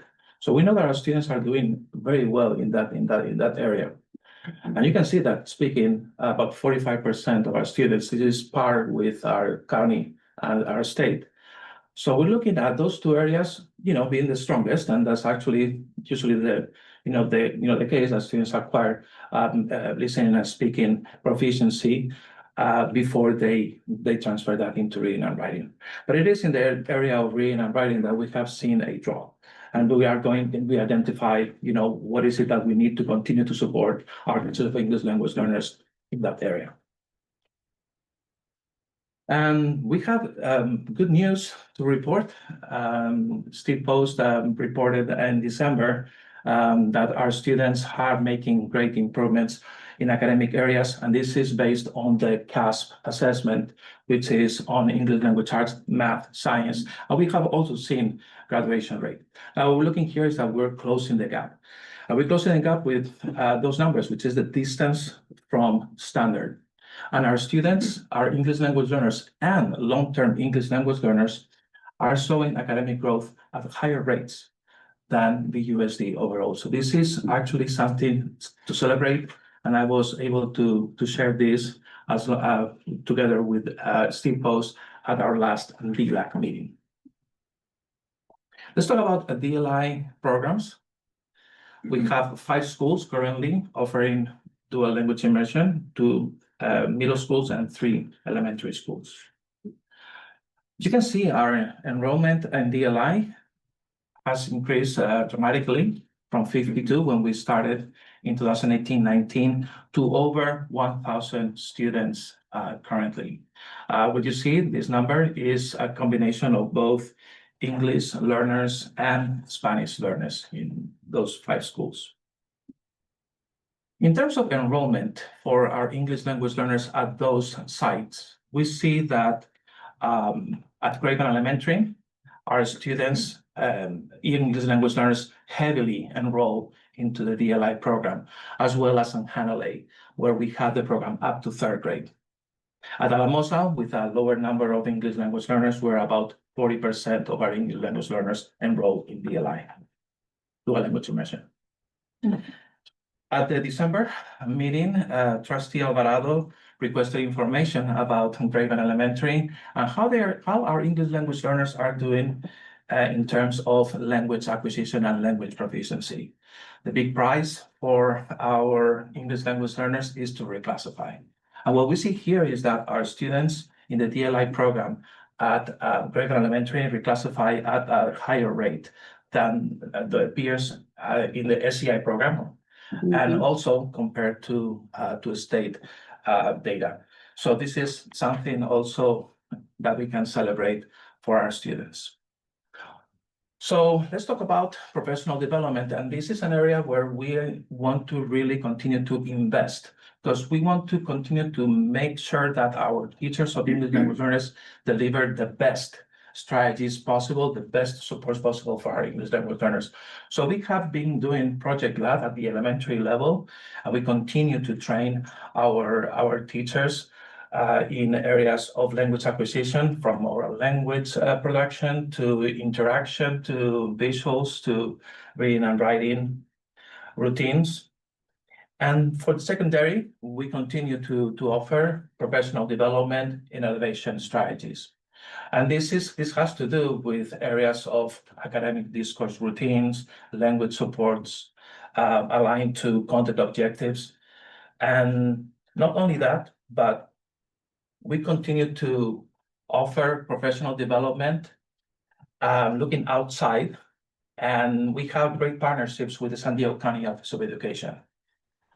As a matter of fact, the ELD Collaborative is one free professional development in the area of integrated ELD and designated ELD. This is facilitated by the San Diego County Office of Education and West Ed.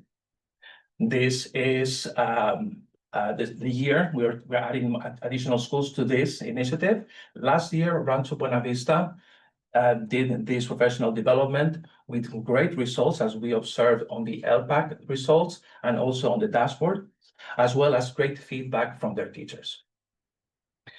The second one is Project Celebrate. This is a federal grant that we are in partnership with Cal State San Marcos.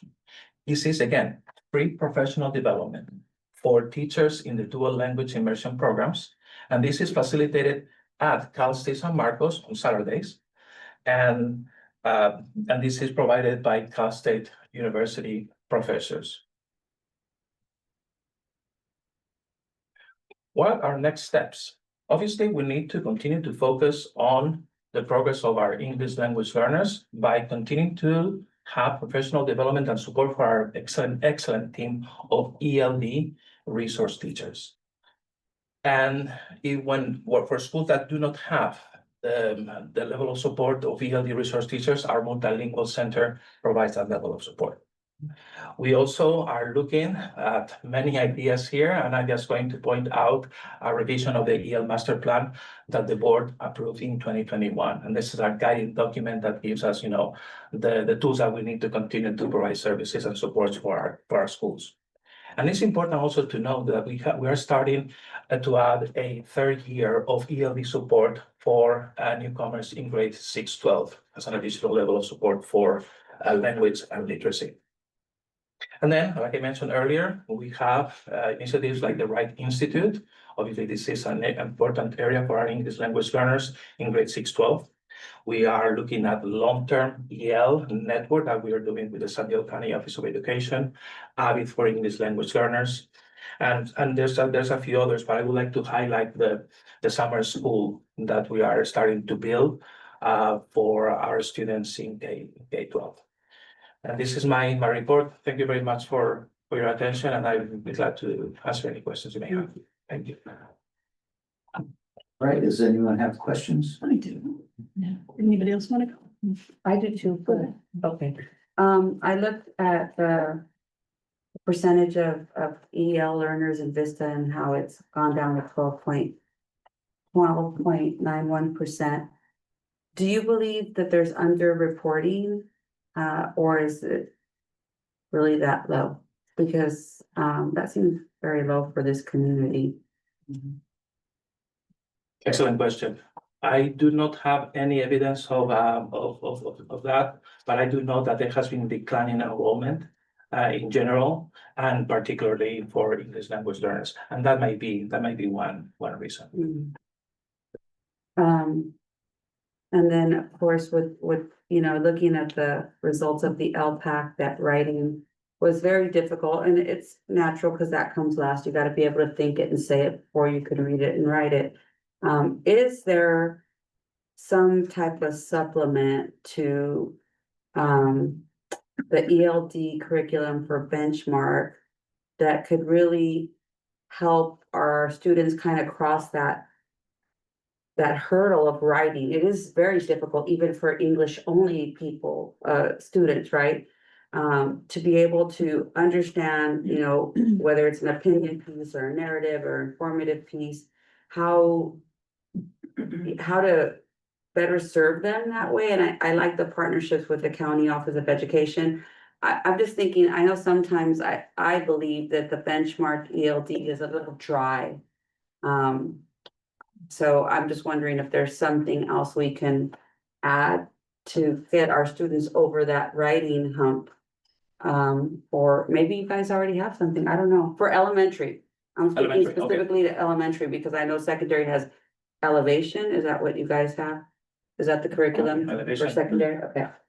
Yeah, supplementals, you know, supporting of the elevation strategies and the domains in writing as well. We have been actually doing a lot of GLAD training, and one of the pieces of GLAD training has to do with reading and writing. So at the end of the GLAD, at the end of the GLAD units, we have an area of reading and writing. One excellent strategy that we're doing with our students, and actually we saw that at one of the trainings last week at BAPA, was the collaborative paragraph writing.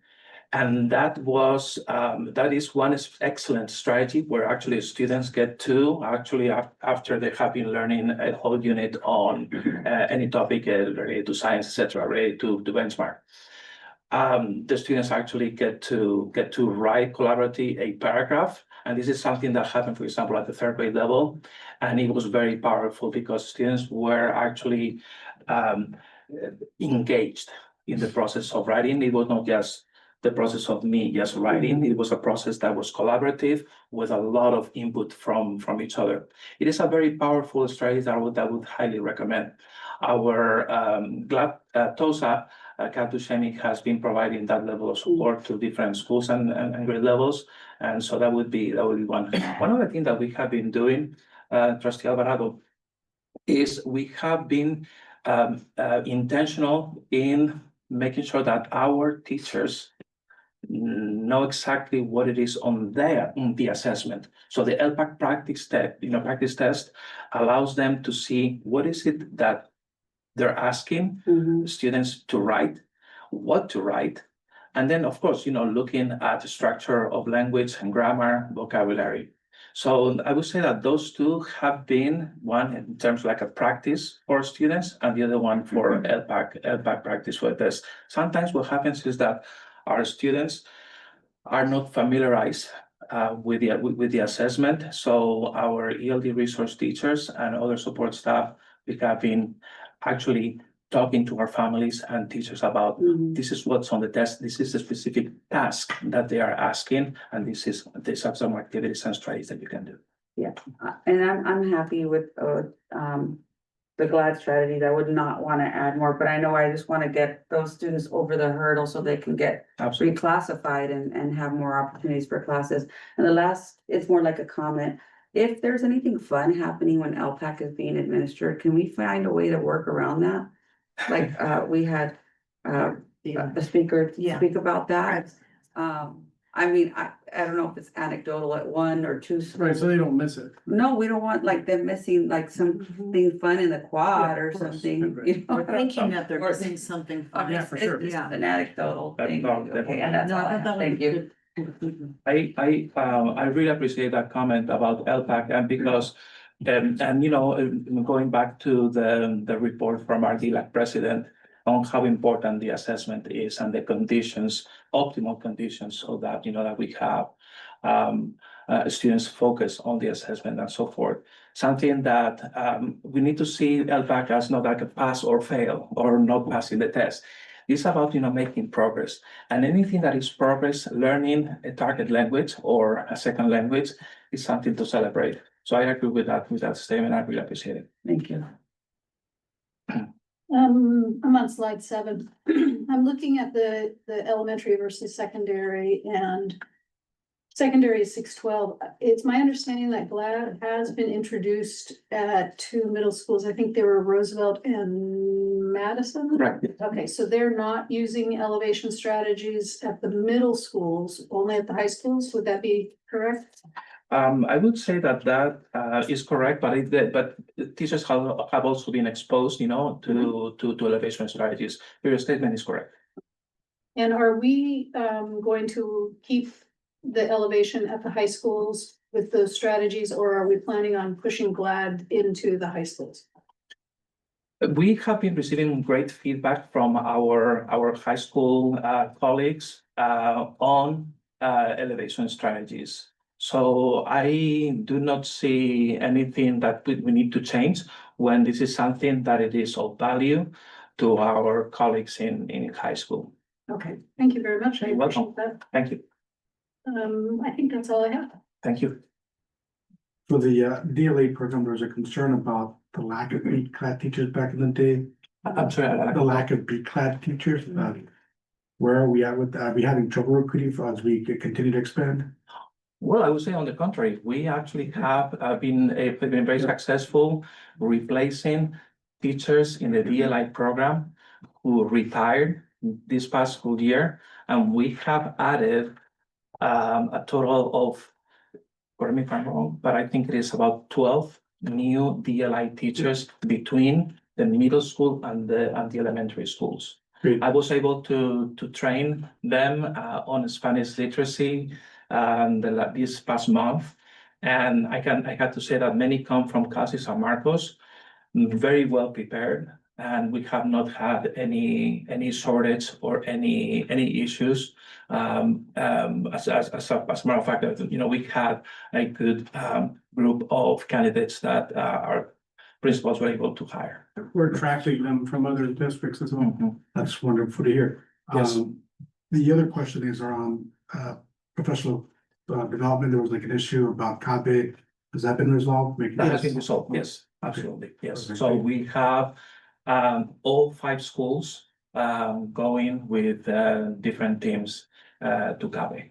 Very great. And I think we just had, a conference or a event at Grapevine. Can you tell me more about what happened?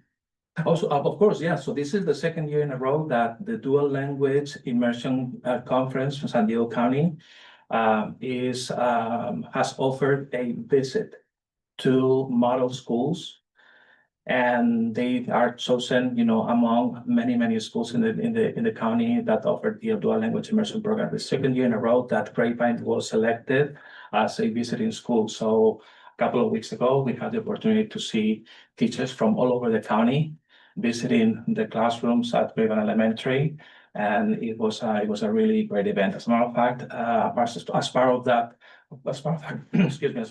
conference, our students in 5th grade were able to provide what we call a showcase, and that is a showcase where they actually share their linguistic abilities in both languages at San Diego State University. Yeah. So that was on a Saturday, and it was great.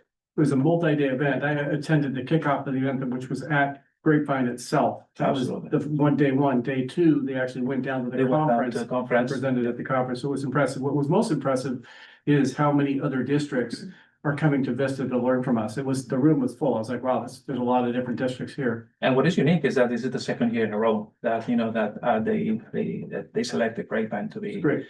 I would like to add just one more thing in terms of hiring new teachers to the program. I would like to definitely give kudos to our colleagues in HR because they have done a fantastic job. Last year they attended CABE, and I don't even know. I mean, they had a stack of applications, from all over, and so that has been actually really helpful. Thank you. I have a quick question. This might not be a you question. It might be actually a Steve question or an Eric question. I'm not sure. Well, I'm just wondering if we have data on the academic achievements for our DLI students in areas that are not necessarily language acquisition, so like English language arts or math or science, like, and we could get a comparison of that? Done that before. Okay. Go ahead, Steve. Yeah, so, pardon. To speak to that, absolutely, we can do those comparisons where we look at DLI versus not DLI, to look at any number of subject areas, English language progress, and so we'd be happy to provide that. Yeah, maybe in the Friday letter and just maybe broken down by school, by school, by DLI school. So. Yeah, we could absolutely show that for those student groups by school to make sure that it's clear, those trends. Right, perfect, thank you. One last question. For you. Yes. The filling the positions for a Spanish speaking DLI teacher. They have to be B-clad, correct? B-Cloud, Spanish authorization, yeah. Uh-huh. And are we having any problems keeping them after their first year? Are they staying for a second year, a third year, a fourth year? My data, our data that we have obviously indicates that, the teachers stay for the longer term. Great, thank you. Thank you. Thank you very much. Thank you. Thank you. Thank you. Nearing the end. Okay, nearing the end. I know, I'm move on to, There's a lot of presentations. We apologize, but some of them were required. 16E is annual board goals review. Are we writing? All right, so real quick, before we hand off to the postman. Again, this is the last presentation. We apologize, there's so many this time, but a number of them were required by the state. So this is what we do every year. Every year, beginning of February, we bring back to you where we are with our board goals and metrics. There's a requirement in the state of California that the board review them every year. You don't need to change them necessarily, but you do need to review them. And this is we're fulfilling that process. This is the step one of a multi-step process. So you don't have to complete it tonight. That's not really the purpose of tonight. It's to go over where we are and how things are going. And then he can get some initial feedback, but we will continue to bring it back over the course of the next 3 months. Obviously, we're going to embed conversation about goals into budgets as well. So this isn't the last time we'll talk about it, but this is the official meeting we have to do to satisfy the requirement of the state. Take it away. Yeah, thank you. Good evening, members of the Board of Trustees, Superintendent Dr. Doyle. I'm Steve Post. Once again, I'm here to help you with your kickoff for this thoughtful process for annual board goals review.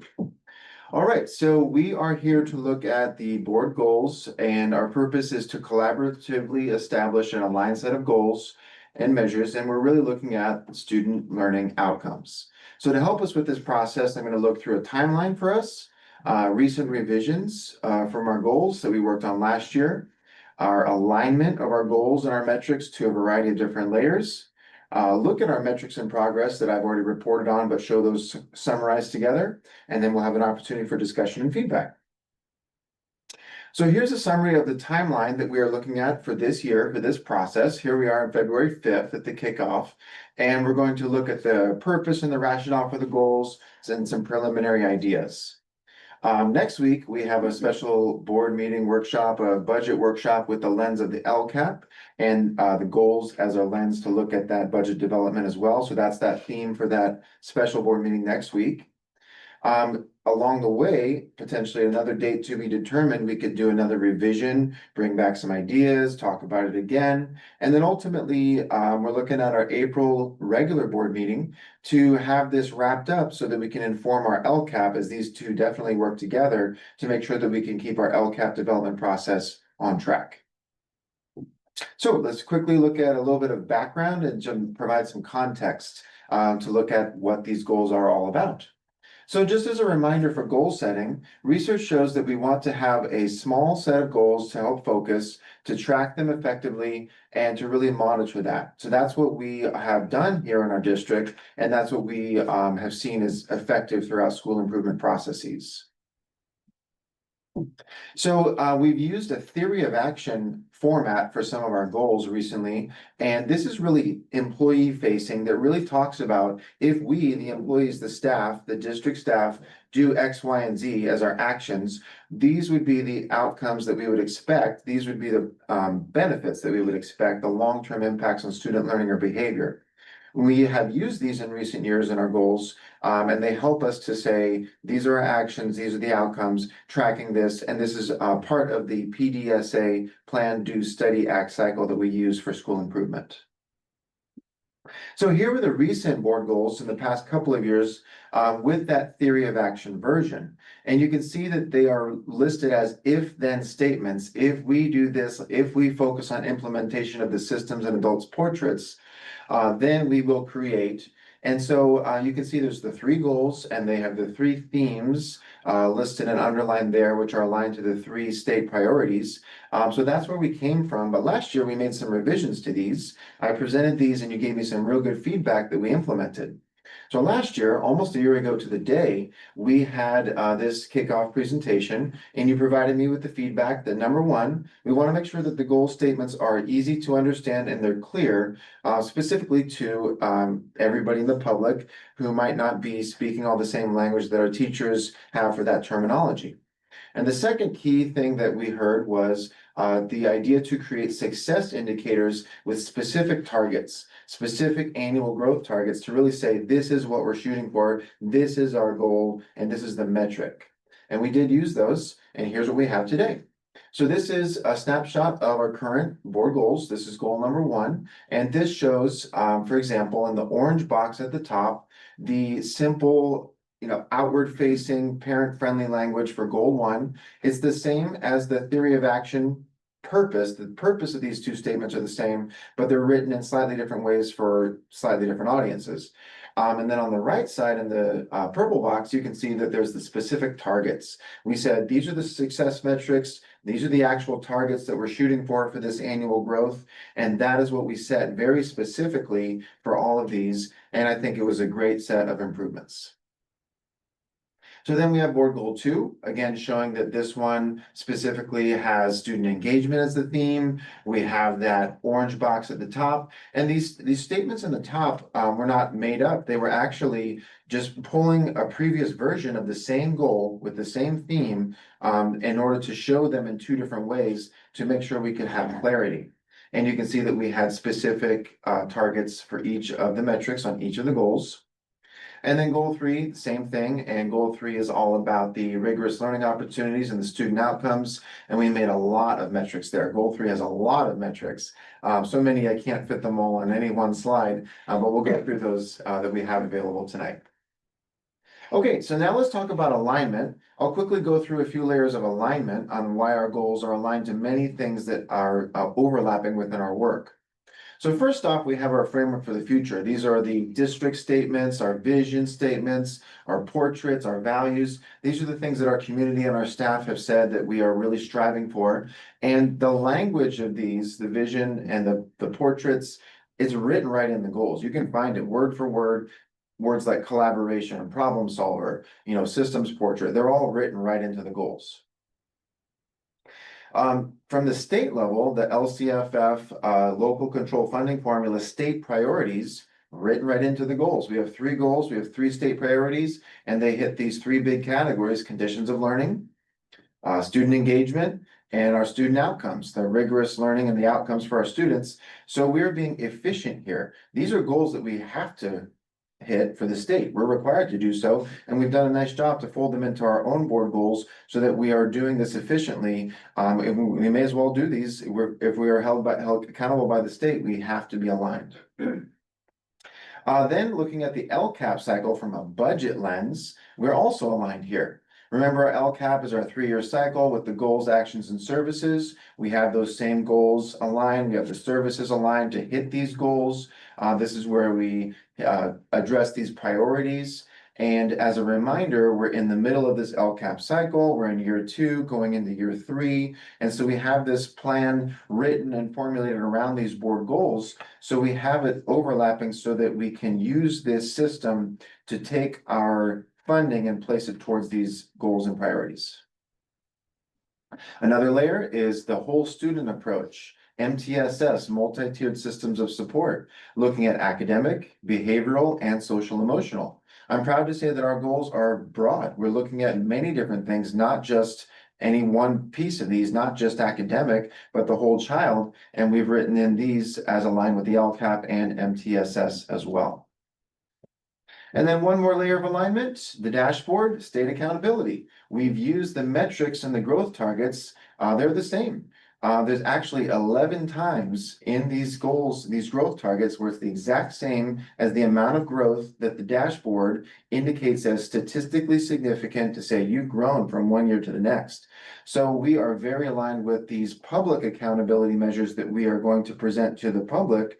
We're holding ourselves internally accountable as well. All right, so let's look at what we've got. So here's a summary of what I've reported on through these presentations, data insights reports this year so far. So what we have, this is goal 1, for example, and you have the success metrics, you have the targets, and on the right side, you have the outcomes. And you can see that the targets and the outcomes right next to each other, we've hit it. In goal 1, which is on the conditions of learning, we've hit all of our success measures right here. We've hit all of our targets. That's a proud celebration right there. To say and look at that, and all of those are color-coded green to say that, you know, green means go, let's keep going. We are hitting the goals, and the first part came from the California Healthy Kids Survey, and the second part was from the dashboard. Goal 2, you can see that there are a number of greens here. Some are lighter shades of green, which means we almost got there. We're off by 1/10 of a percentage point. And there is one orange. And yes, of course, we have that chronic absenteeism where that went up this year as opposed to going down. And so we've indicated that we're doing a nice job on several greens. We definitely have a room for improvement on the absenteeism. And then the grayed out boxes that say upcoming have not yet been reported based on what's available and based on what I've already provided to you. So this is all existing data.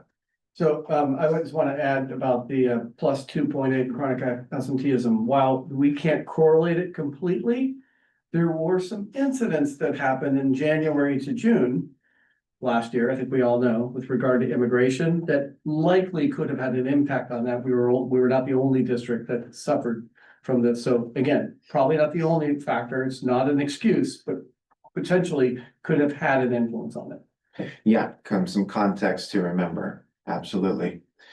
Looking at goal 3, this one actually is on 2 slides. Like I said, this is the big, many metrics. Lots of greens here in the academics. So looking at our state assessments and ELA, math, and science, lots of greens there. We definitely hit those targets for English and math, on the right track for science. And then the one area that stands out in orange is our English learner progress. That went the other way. And so we definitely want to focus in there. And then we have upcoming for our local assessments, which are ongoing currently right now in our schools. And then continued on this next slide, we're still in goal 3, student outcomes. Many more targets met, and you can see that we're meeting them. We're above those marks, but we're not, you know, blowing them out of the water in many cases. We're hitting them, and we're above in a sustainable way where we've set targets that are realistic. We've set, you know, measures that we think we can continue to do over and over and over, which I believe would be a real measure of success. Would not be meeting a target once, but multiple years in a row to stack those gains up and to show our staff, not our staff, I'm sorry, show our community, show everybody that we can do this and we have a sustainable set of goals to really stack that growth. So one more way we can look at this is in this chart, which is similar to what we've seen a couple of times, looking at our student groups. So this is a very important one. We definitely always are looking at our student groups. We're required to do so by the state, and we've talked about this a couple of times tonight. It's important to note that many of these student groups that are often disadvantaged or at risk, English learners, homeless students, students with disabilities, made gains. And not only did they make gains, but they were 2 times, 3 times, 4 times the district average. When you look at graduation rate, when you look at math and English, I mean, this is the definition of it, closing the achievement gap. If we are to close the achievement gap, our student groups who need to grow the most have to grow more than the average in order to catch up. And that would be our goal for multiple years in a row. So what we're doing is we're hitting these marks in a strong way, and we're absolutely building momentum for our student groups who need to do so. So not only are we looking internally and saying that we're doing a nice job, we're being noticed from the outside. External groups, external agencies are calling us up and saying, hey, great, you did a nice job this year. Let's give you an award to acknowledge this publicly. The niche group noted that we were one of the top districts in the county, number 9 among 42 districts in the county, based on the marks that they looked at. The teachers, the achievement, the clubs, the diversity, academics, resources, etc. So not only are we noticing this internally with our own reporting, but it's being noticed outside as well. Another note right here, this one is an especially strong one because of the note in this award is based on closing achievement gaps, focusing on historically disadvantaged student populations. So we're on the right track and we need to keep this going. The crowds are cheering, the critics are applauding for us, and we need to keep this going. Hey, I'm just saying what's true. Yes, absolutely. It's award season, right? Yes.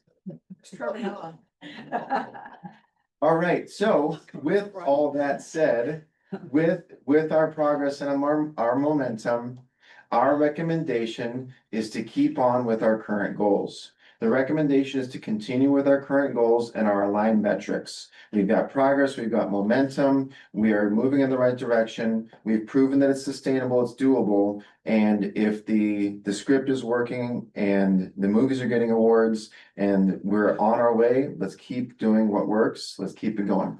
But that's my time to pause and allow you to jump into the conversation.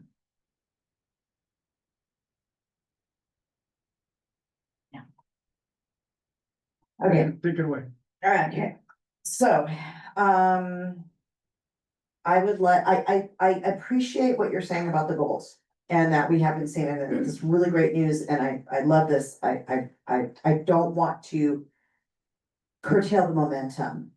But I personally think that it might be a good idea to maybe add a layer of goals. So, I've already talked to Dr. Dole about this one. When I was at the CSBA conference, I went to a panel, with the Long Beach Unified School District. And the superintendent was there. And they have seen some pretty significant gains in their community as well. Their community's not quite like ours. It's got very affluent and then it's got also very not affluent. So it's an interesting community.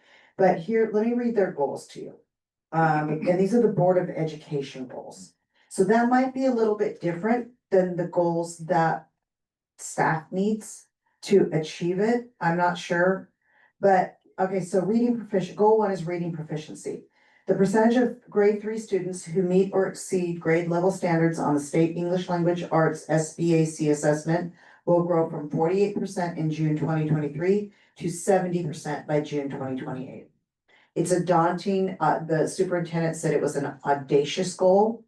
She also said that she's not, they probably won't meet it, but the striving for that long term is keeping that momentum going. So, goal 2 is reading acceleration. The percentage of students in grades 4 through 8 scoring at the not met achievement level in the prior year who meet the scale score growth target on the SBAC English Language Arts Assessment will increase from 28% in June 2023 to 60% in June 2028. So they are long-term goals, they are lofty, but they're just throwing it out there. Goal 3 is algebra proficiency in pursuit of having more than 80% of Black African-American students meet the algebra A through G requirement by the end of grade 9 to the proficiency gap between Black African-American students and all other students will decline from 5% in June 2023 to 0% by June 2028. Goal 4, college and career readiness in pursuit of having more than 66% of Black African-Americans graduating seniors A through G eligible in the proficiency gap between Black African-American students and all other students will decline from 15% in June 2023 to 0% by June 2028. And I'm not saying, I'm not putting these out there as like, we should do these goals.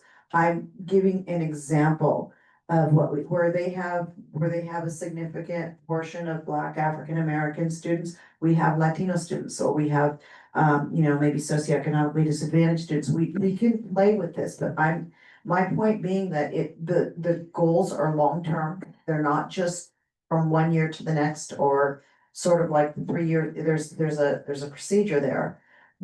They are, what's the word? They're specific, yeah, but they're also lofty. They're, whether they're attainable. A SMART goal, part of the SMART is attainable. I'm not sure that they're attainable.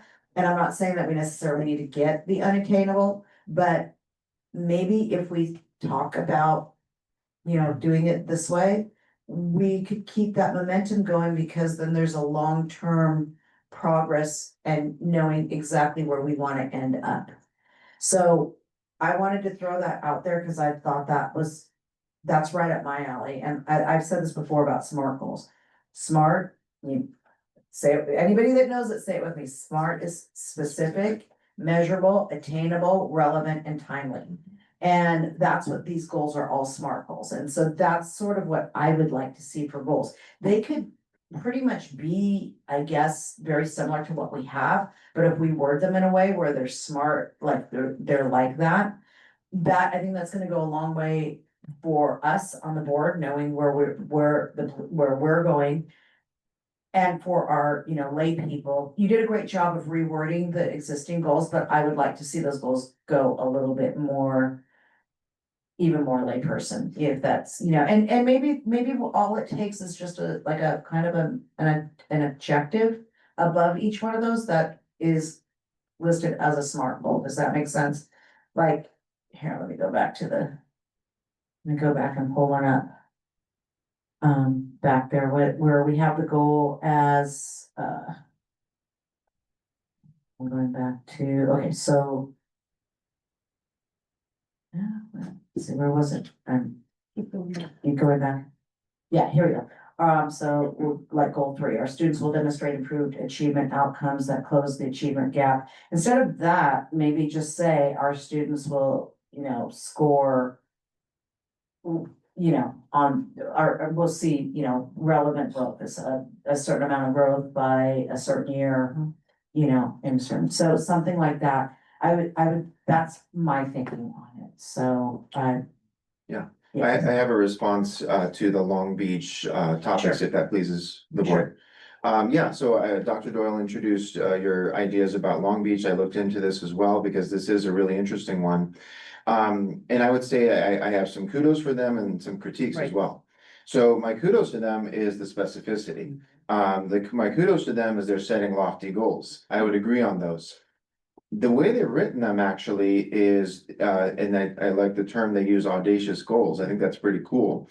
The way that I would actually classify it is audacious metrics. They're setting large metrics in terms of how much growth that they want. The other thing that I would point out is that they're 5 years. All of these are based on 5 years versus ours are 1 year, right? Annual targets. I would argue that an annual target might be more helpful because you can track it 1 year at a time. You can be a little bit more fine grained. And if you break these down, these 5 years, for example, the last one, their college and career readiness, changing from a gap of 15% to 0% over 5 years, that's a 3% change per year, which is kind of similar to what we have. So they've written it in a different way, but I don't think their purpose is necessarily, completely different. My critique of the Long Beach goals would be that all of these are focused on student outcomes and none of them address the state priorities of conditions of learning and student engagement. They actually are only on that third student outcomes topic from the state. And so I'm not saying that these are bad goals by any means. And what I would get out of this, which I think you brought up, which was wise, is the focus on student groups. We could write that in and say, we want this type of growth and we want it for all of our groups.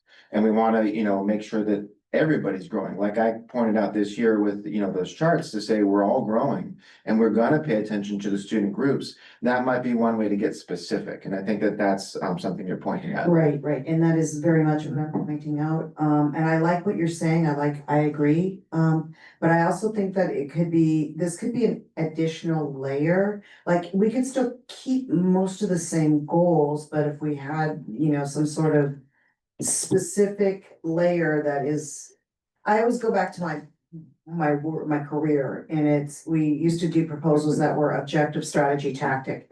And when I look at the goals as they're written, like if we do this, then that to me it's like that to me says tactic. Those are tactics, and so we're setting tactics as our goals, and that just to me is that I have a real issue with that. So we could still keep those tactics as like something that's underneath the goals, things that we use to attain the goals.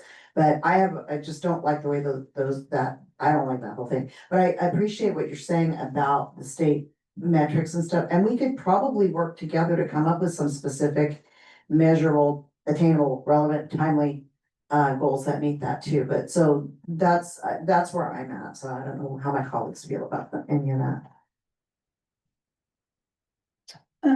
We're in year 2 of this cycle? Yes. No, Of the goals? This current year. Yes. LCAP, I thought you were referring to the LCAP cycle? I'm referring to the goals. Yeah, they're one and the same. The goals are part of our LCAP process. Right, so we're in year 2. Yes. Okay. I would prefer that we stay all the way through year 3 so that we get a pretty clean look at how this is all coming about. I do agree with trustee Morocco that some of the language should be changed, but since we're mid-cycle, I think we should probably finish out one year. well, I thought that this was the year that we were redoing the goals. Normally, remember, there's a relationship between, we're trying to do multiple things at the same time, so we don't overwhelm our teachers and our staff. I mean, it's really important to note this. No, 100%. So what we're trying to do is 2 things at the same time so that we call it calibrated. We want to calibrate the process we're required to do for LCAP. And we want to calibrate the process that we have to do for tracking student growth. And so we've done them both together.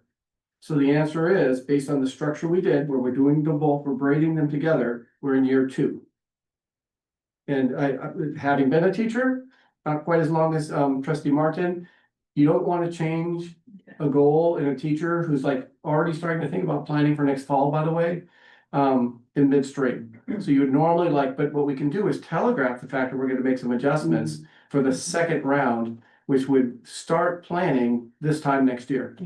Well, if we're having goals that are like a 3% growth, which is what we've been seeing, which seems to be attainable, and so why not just put a goal of, instead of, we might not need to change a whole lot, just say, okay, but by 2030, we want to see, 12% growth or 15, whatever, you know what I'm saying? Like, so, like. Oh, I mean, we could add it up, just like, Yeah, post that's what I'm saying. just did. I mean, because our 3% growth is identical to Long Beach's 5-year growth, right? Right, It's actually a little higher, if I do the math correct in my well, it head. depends on, that's on college and career readiness, I'm not sure about algebra proficiency, so, but. But the other thing that we could do, trustee Morocco, because I think some of the points you're making are excellent. We could provide a different type of reporting on their metrics, on their progress, and we can just disaggregate it out.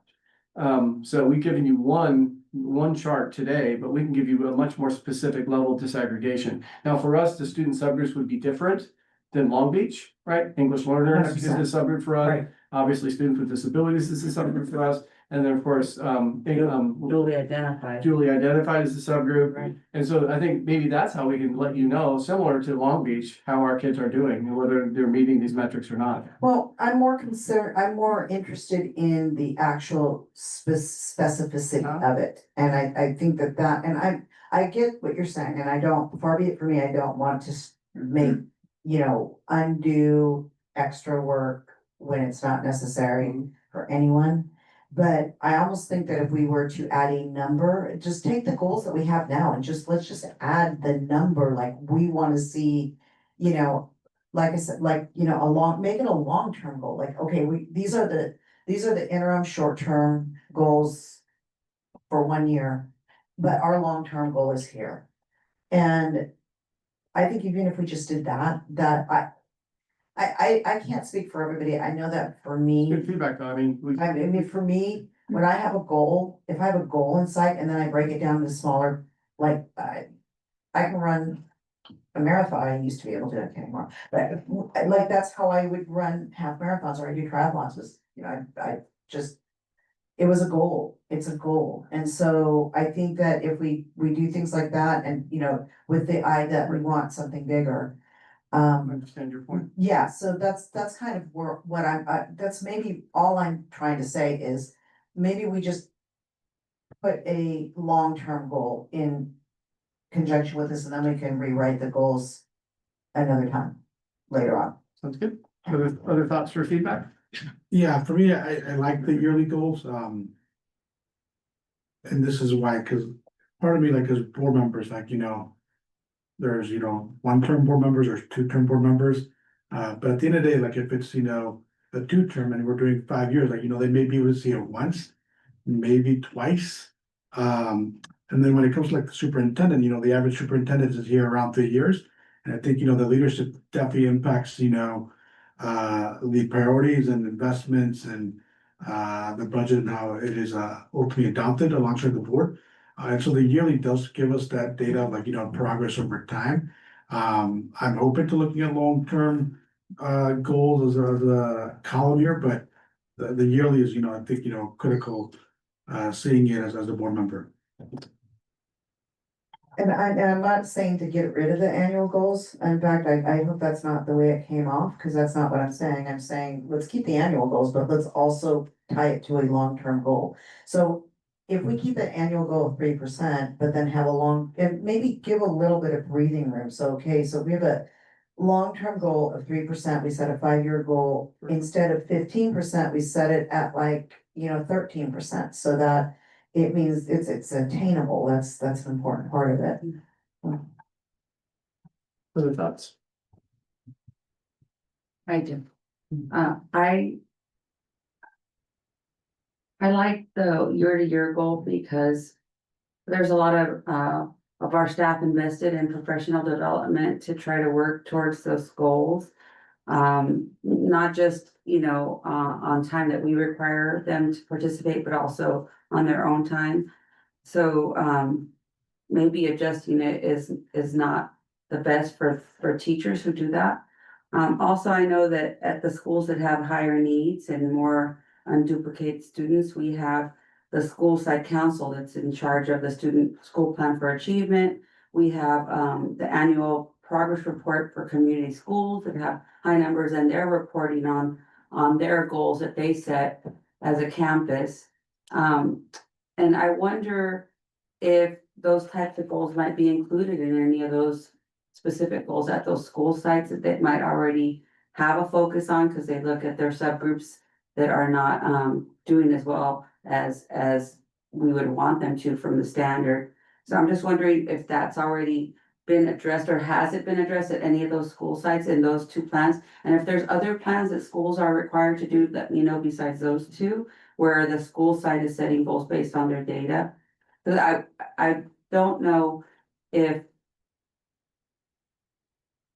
I don't know. I don't know if I want to change kind of the goalpost for school sites and educators that are doing the work to try to work towards improving student achievement.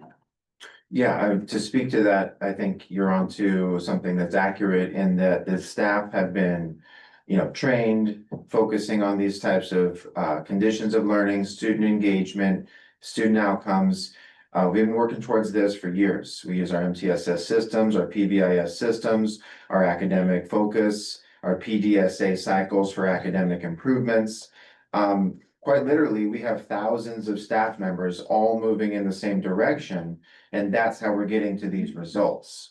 And I would agree with you in that the time we've spent on investment of hours and professional development, using these into the principles, translating these into the specific actions at their site that are aligned to these.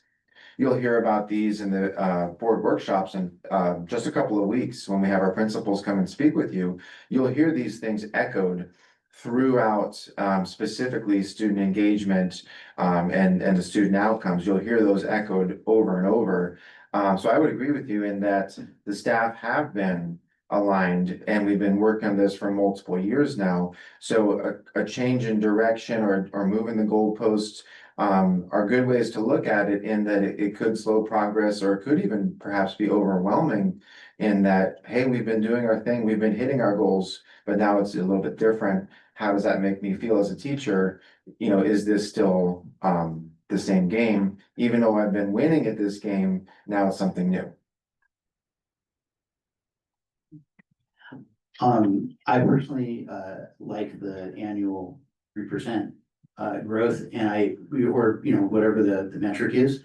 What I also like is that the idea that over time you can see a trend. And that will give you, something to respond to as a board.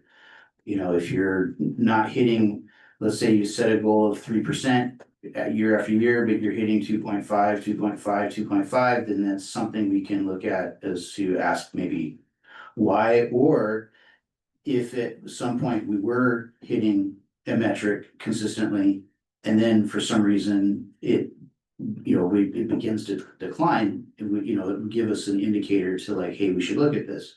So I do like Trustee Morocco's idea of lofty goals. I would love to see high greens in all our dashboard scores. And so, that's for me is like, okay, that's what we can keep shooting for. But journey of 1,000 miles begins with a step here to eat every day. So that's kind of what I see what we're doing here. So I wouldn't necessarily change major goals mid-season like this. But I really actually like the simplification of the goals that you had written out there. That was very readable. Thank you. Sure. Okay. Great, glad that helps. Any other feedback? No. Okay, this won't be the last time. The last time. All right, thank you all. Thank you. Thanks, Postman. Good job. Yeah, postman, one today. All right, I think we're at 17A. Superintendent comments. I'm good. I think we had the only comment I would make is it was marvelous opportunity to recognize amazing educators and staff members in our district tonight with the Golden Apple. We know that there are many more amazing educators and staff members out there that are deserving of it. So I wish we could do 100 each year, but it was fantastic to see those amazing educators and staff members. All right, we'll move on to 18A, request for future board agenda items or other business. This would be a good. I don't, is that the time for? No, 13. no, the next, Yeah, but I have. A or B, either one. Okay. I do have a request for a future board agenda item. I was looking at the CDE, the California Department of Ed website last night. Uh-huh. And there's a $3.5 million student support and professional development discretionary block grant that we got. And I would definitely like to talk about that because that would go a long way towards our cuts. So it's $5.3 million. I'm hoping nobody has allocated or tagged it because I would really like to have a discussion about that. Sounds good. Well, what we can do is a two-step process. We'll give you a brief update in the Friday letter and then we can agendize it for a future board meeting. Perfect. Can you put it in action items, please? Yep. Okay, any other agenda items? No, okay, board member reports or comments, Trustee Morocco? Well, I've been kind of out of commission because of my legs, so I haven't been able to do a whole lot, so.